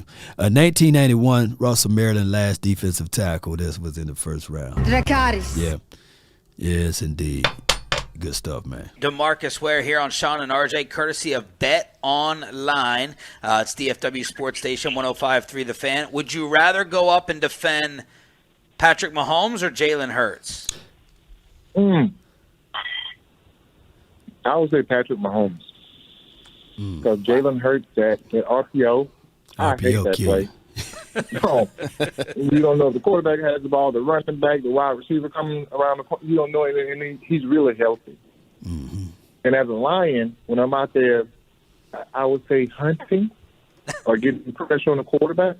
Mm-hmm. If I know that I have a wounded antelope, that's what I'm going to try to go against. So I would rather go against a Patrick Mahomes at the time, knowing that he's still a great player, wounded. But I don't want to go against a full RPO Jalen Hurts. Who was the running quarterback that just tortured you when you were playing? And you're like, this is impossible. I mean, you had Vic. Man, McNabb, man. McNabb used to tell my guy D Ware up, man. McNabb, Vic. I think even Vince Young got us for that 1 year. I think that's how it goes. But let's listen to what he gonna say, and then I'm gonna share that link with you guys. I don't know how often you guys went up against them, but who was the scrambler and the runner that tormented you? It had to be Michael Vic. But hey, he's been nice. But who remember? It was a game we played against the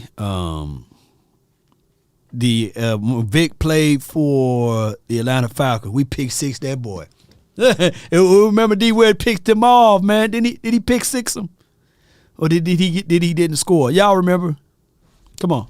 Let me see what he gonna say. Yeah. When you have a roller coaster ride, when you have your own shoe, when you have commercials on what it's like to actually try to tackle Michael Vick, he was a guy that it gave me goosebumps every single time he snapped the ball because I know he can go the mile. He can score with his own feet. Right. He can throw the ball, and he was a left-handed.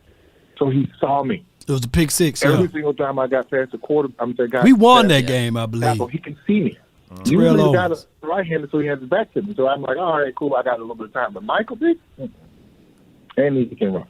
All right, we got to bring up Micah here because he. Man, let me ask y'all this though. Jalen Hurts dangerous, and y'all know what I'm finna say. He ain't no Michael Vick though, right? Oh yeah, Vic, McNabb, and RG. Yeah, RG did kill us, man. Oh yeah, I forgot about RG. He killed us. Yeah, he killed us that year. Oh my gosh. Yeah, he did. Yeah, let's go. He caught some heat for kind of rooting for Lane Johnson on the Eagles in the Super Bowl. Did you ever have a team or a moment, a player on a team who you were rooting for within your division to win it all, that they made it either from the NFC East or the AFC West, and you're like, you know what, I know we play them in the division, but I'm rooting for them to win it all? I hate to say it, but it was O.C. Newman for the Giants. He was like my brother. I mean, we grew up in high school, college, and I hated going against him. We talked trash the whole week. And when I can still remember, I think it was 2008 when they beat us. 7. And he was rubbing it in. I was so pissed. And then they went up to Green Bay, and they beat Green Bay. I watched that game. I was rooting for them. They went to the Patriots. They beat the Patriots for the Super Bowl. I said, you know what? It's not about me at that time, but I hated it. I still hate it to this day because he showed me those Super Bowl rings. But you know, I was rooting for him. But the difference is where you were rooting for him, but you didn't say it. You know what I'm saying? But listen. All right, your other team just made a huge move to get Sean Payton.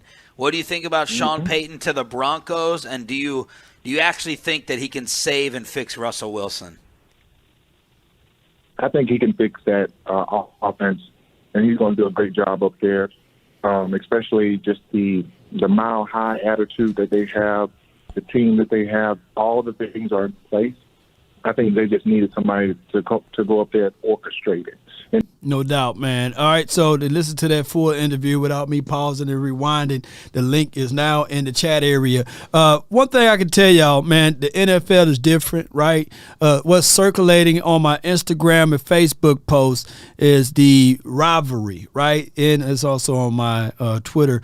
And shout out to Raymond, who was the guy that put that documentary together on the rivalry of the Eagles versus the Cowboys. Now, it's not for me to say how Parsons should feel, right? But there are some things that you will have to keep to yourself, right? But this new age world, you know, it's just how it goes, man. These guys, they don't see it from the eyeglasses or the lenses we see it from. Like, it was something to us to witness the Bounty Bowl, right? To witness what Troy Aikman had to go back to get x-rays and to see whether or not everything was broken up, although we were only won one game that year in '89. And it was something to us to see, like, motionless playmaker on the field. and the crowds of the Eagles fans cheering, right? Like, yay! They were literally, playmaker was motionless on the field, and they didn't cut away from commercial. That was the guy that we grew up loving, saw every play that he was playing, and they was literally cheering when he was out there on the field, right? There were situations that, Troy Vincent, Bobby Taylor, all of those boys, right, for the Eagles to rub it in, and I get it, right? He's from PA, so he probably rooted for the Eagles. I don't know, and I get it, right? The rivalries of the NFL supposedly not be that rooted in and not that disgusting as it is as it relates to what we feel. But as a Cowboy diehard fan who's rooting for this team before Micah Parsons was born, right?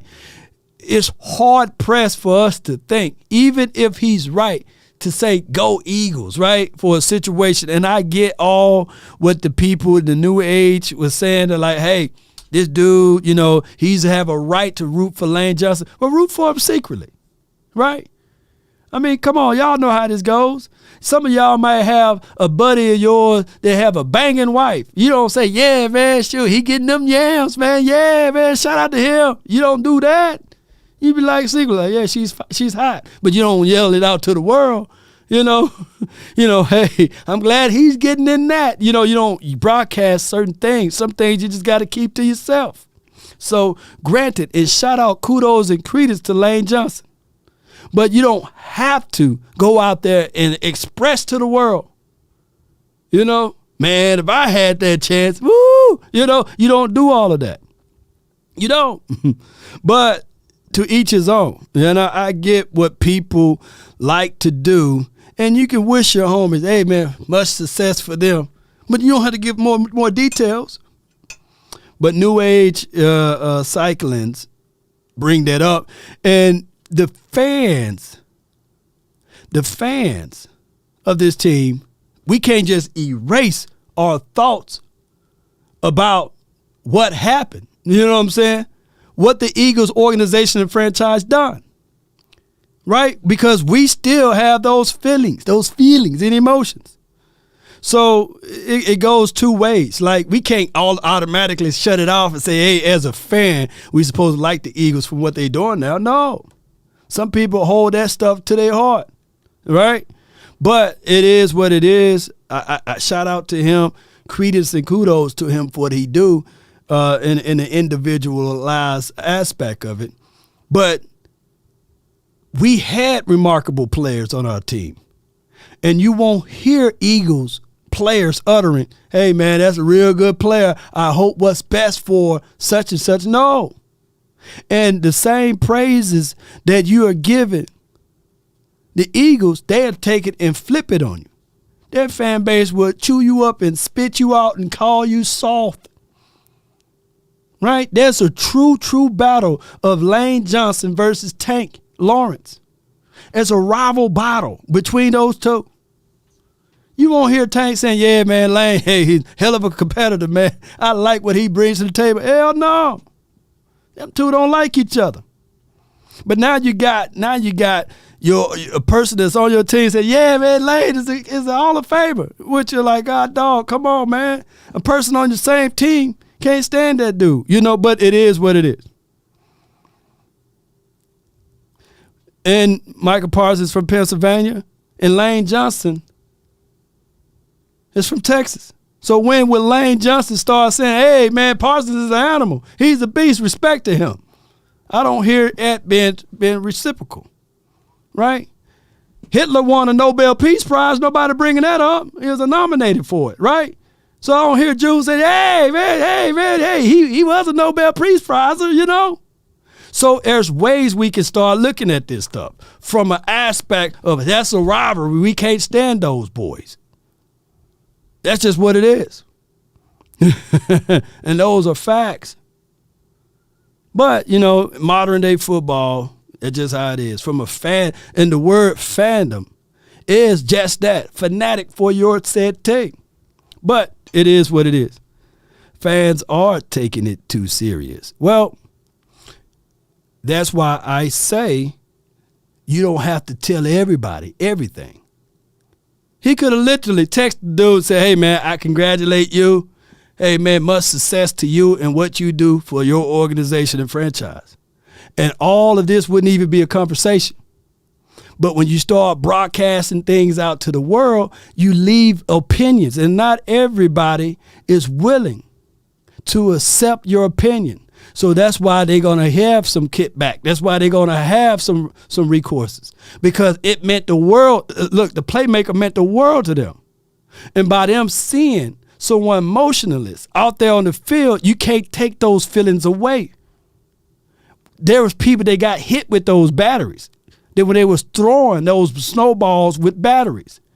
You can't tell a person, hey, stop feeling that way. Get over it, right?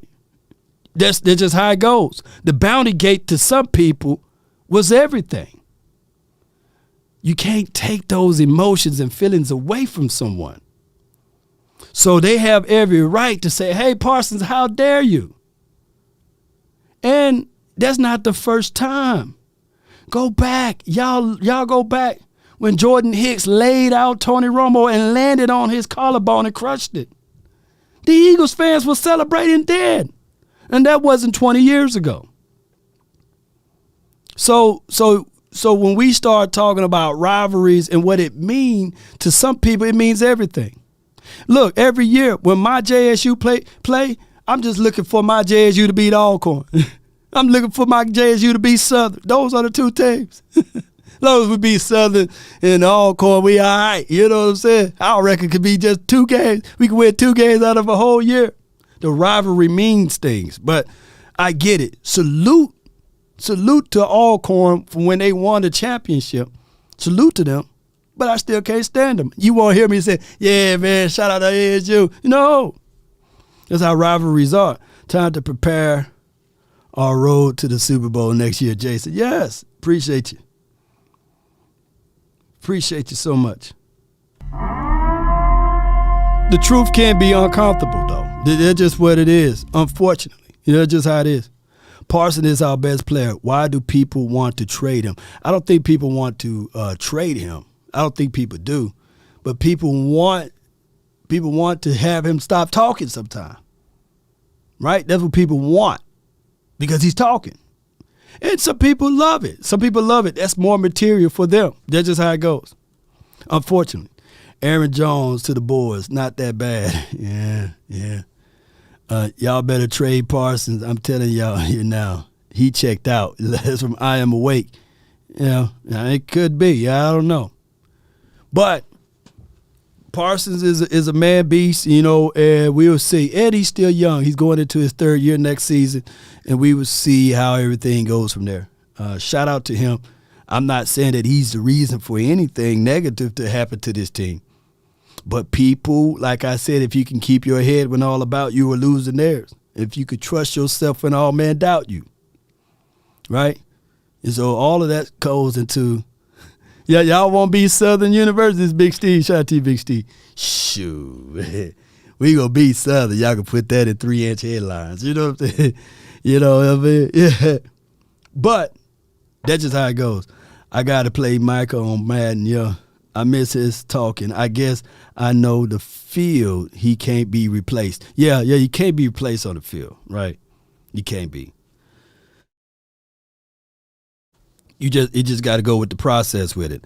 The reason he failed in the draft was all attitude. We'll fix it. That's from I'm Awake. Are you? Yeah. Y'all had y'all chances to draft him, right? Is that what the case in the scenario? Y'all didn't draft him. Y'all moved back and something like that. Something happened. Y'all had a chance, though. I want to see Stephon Gilmore as our CB2. I don't know. Micah loves DQ. He's not going anywhere. Yeah, he's not going anywhere. Parsons as the Eagles look nice is from Dark Wing. Yeah, I feel you. We give y'all 5 first-round draft picks for him then. How about that? And you got to pay the man. 5 firsts. 6 first-round draft pick. That'll be Parsons traded to the Eagles for 6 first-round draft picks. Yeah, that'll be crazy, right? for 6 first-round draft picks, the Dallas Cowboys traded Micah Parsons to the Eagles. Y'all will be mad at that. Hope they are protective with his contract. Yeah. Now, Parsons' ability to rush off the edge and do the things that he does is remarkable. I would tell you guys that when it's time to pay, is he considered defensive edge or a linebacker? That would be the conversation from there. Law, if we lose Cooper Rush, should we get T. Lance? I had to look up who's T. Lance. Is that Trey? I don't know who's T. Lance. I don't know who T. Lance is. Happy G-Day, Law. Have a blessed day. Appreciate you. Thank you. Appreciate y'all, man, so much for tuning in and being part of these episodes. I'm going to run like it's no other day and be back with family over here. But I want you guys to understand. Oh, Trey Lance. Oh, should we trade for Trey Lance? Well, here's the unique situation. Brock Purdy is going to have reconstruction of the elbow. So he may not even play the way he ever played again. You know what I'm saying? He may not be Brock Purdy anymore. So that's just how that goes. So that will be the 49ers shipping out everything that they done built for as far as a backup quarterback. And Trey Lance supposed to be their starting quarterback. Jimmy Garoppolo, I think, is a free agent. But his market value is at $39 million. So this is close to what you got out of Dak Prescott right now. And the math of it says, hell no, that's starting quarterback pay, right? I think it's 32 to 39 million, something around that area. So the answer is no. But shout out to Trey Lance. That's going to be their starting quarterback for the 2023 season, organically. Bitcoin, appreciate you. Happy birthday, Law. The NFL today is too friendly. I hope Philly lose. Laugh out loud. Dallas will bring the NFC East championship back. Yeah, let's go. Dracarys. That's what you're supposed to say, But I get it, right? You have individualism going on. Quite sure that even Trayvon Diggs is rooting for Jalen Hurts, right? That's just how it goes. This is modern day football. Fantasy football done changed the mindset of a lot of people on how they view this sport. And it's more bang for the buck for the NFL. I got to say these things. Why have people only focusing in on the market for the 49ers, the Dallas Cowboys, the Eagles and the Giants, because these are the markets where it got the most views and things like that. Let's have them focusing in on all markets. Remember revenue sharing. That's just how it goes. Being an owner is like being a bookie. You win regardless of the outcome. And that is what they are up against. And they are refusing to get that away. So if you can have a fan of the Cowboys and also a fan of Jamar Chase and Joe Mixon or Joe Burrows, the NFL is winning, because now you're going to tune into the Cincinnati. You're going to tune in to maybe you're a fan of Dalvin Cook for the Minnesota Vikings, right? So now you'll tune in as a Cowboy fan of those other guys that you are a part of with the Fantasy Football League, right? So people that don't look at football that way and look at it from the old way, they say, no, man, we only focus and fixated on our guys. But that old way of thinking is gone now. They want you to be a fan of all teams, no matter what the division is. But that's just how it goes. I appreciate y'all so much for tuning in. I thank each and every last one of you all for birthday wishes and things like that. I thank y'all. I love y'all to the moon and back. Nope. Spock says I'm just a Cowboy fan. That's it, yo. It's harder that way, I promise you. Ain't this right, Spock? It's hard. But that's our allegiance, man. We ain't folding up like a wallet or a lawn chair. It's hard for me to just start looking at other teams. But that's the direction of the modern day sports, to be a fan of the players of all teams.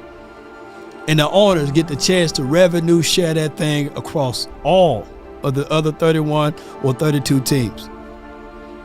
Your allegiance supposed to be now faint, very small for your independent team. So that now it doesn't matter if you got all your heart in as a diehard fan of your team. You can just pick a new team every year. That's the direction that we're in. King says Dak is the GOAT for us. Yep. That's been my time, Cowboy Nation. I really thank you all for yours. And remember, you're listening to nothing but the best. Keep your head high. See it through, Cowboy Nation. Salute. Although my credits are not rolling anymore, I give y'all a little fire, and we're back here to the beginning.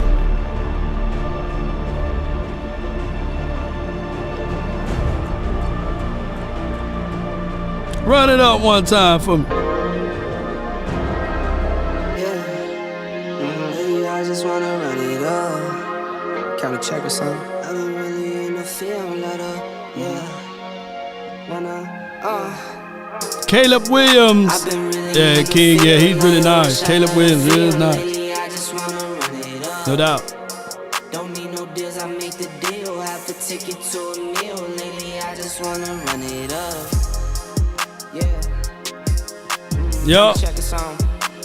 Darkwing, not Duck, but he said it's all about fandom for favorite players now. Yup. And that'll help all ratings though, for real.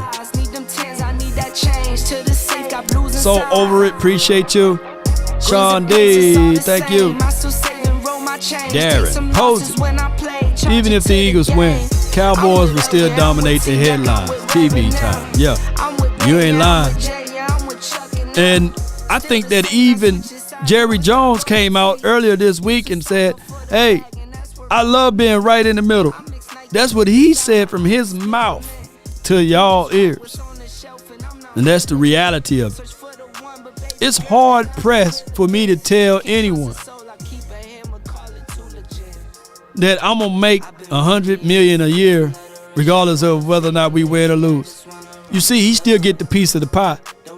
Even in these Super Bowls games, revenue is shared among all 32 teams.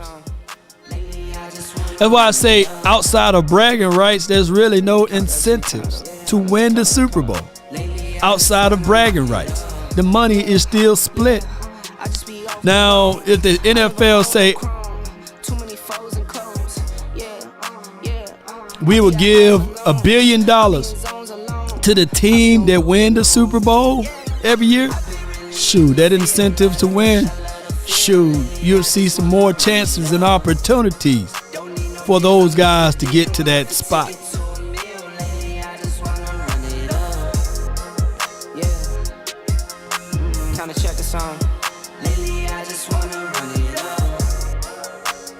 Yep.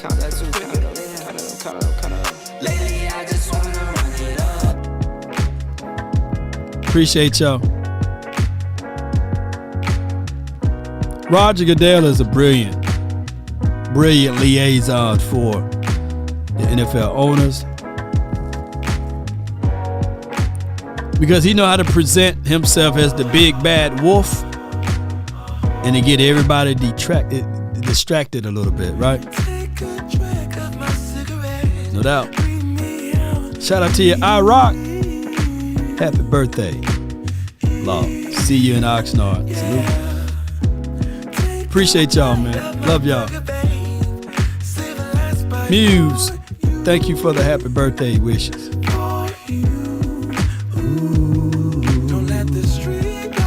Hit you all alone. Danger, baby.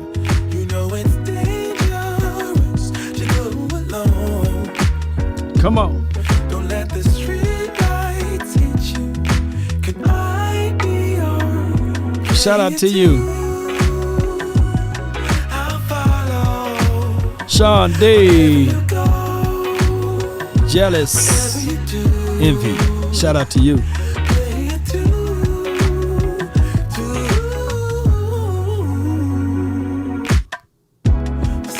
Don't y'all know jealousy leads to envy, and envy leads to murder. Be careful.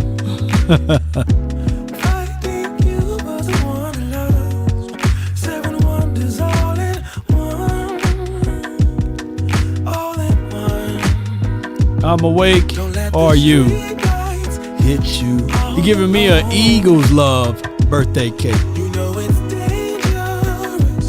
I feel you.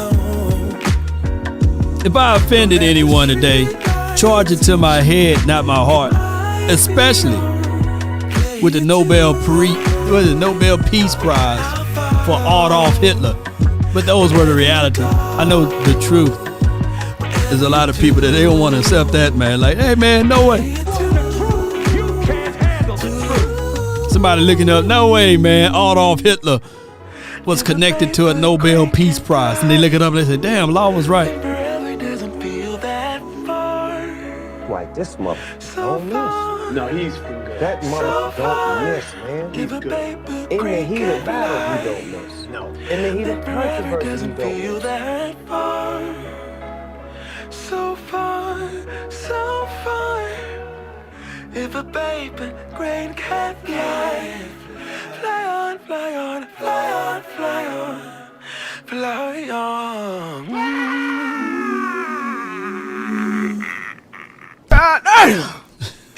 That's where the guts with you. No doubt, man. No, he is not Philadelphia. Shout out to Philadelphia too, though. You have to. DC for live. Salute. Stream Element. Y'all check out other content creators if they live. It's Law's birthday, baby. Salute. We out.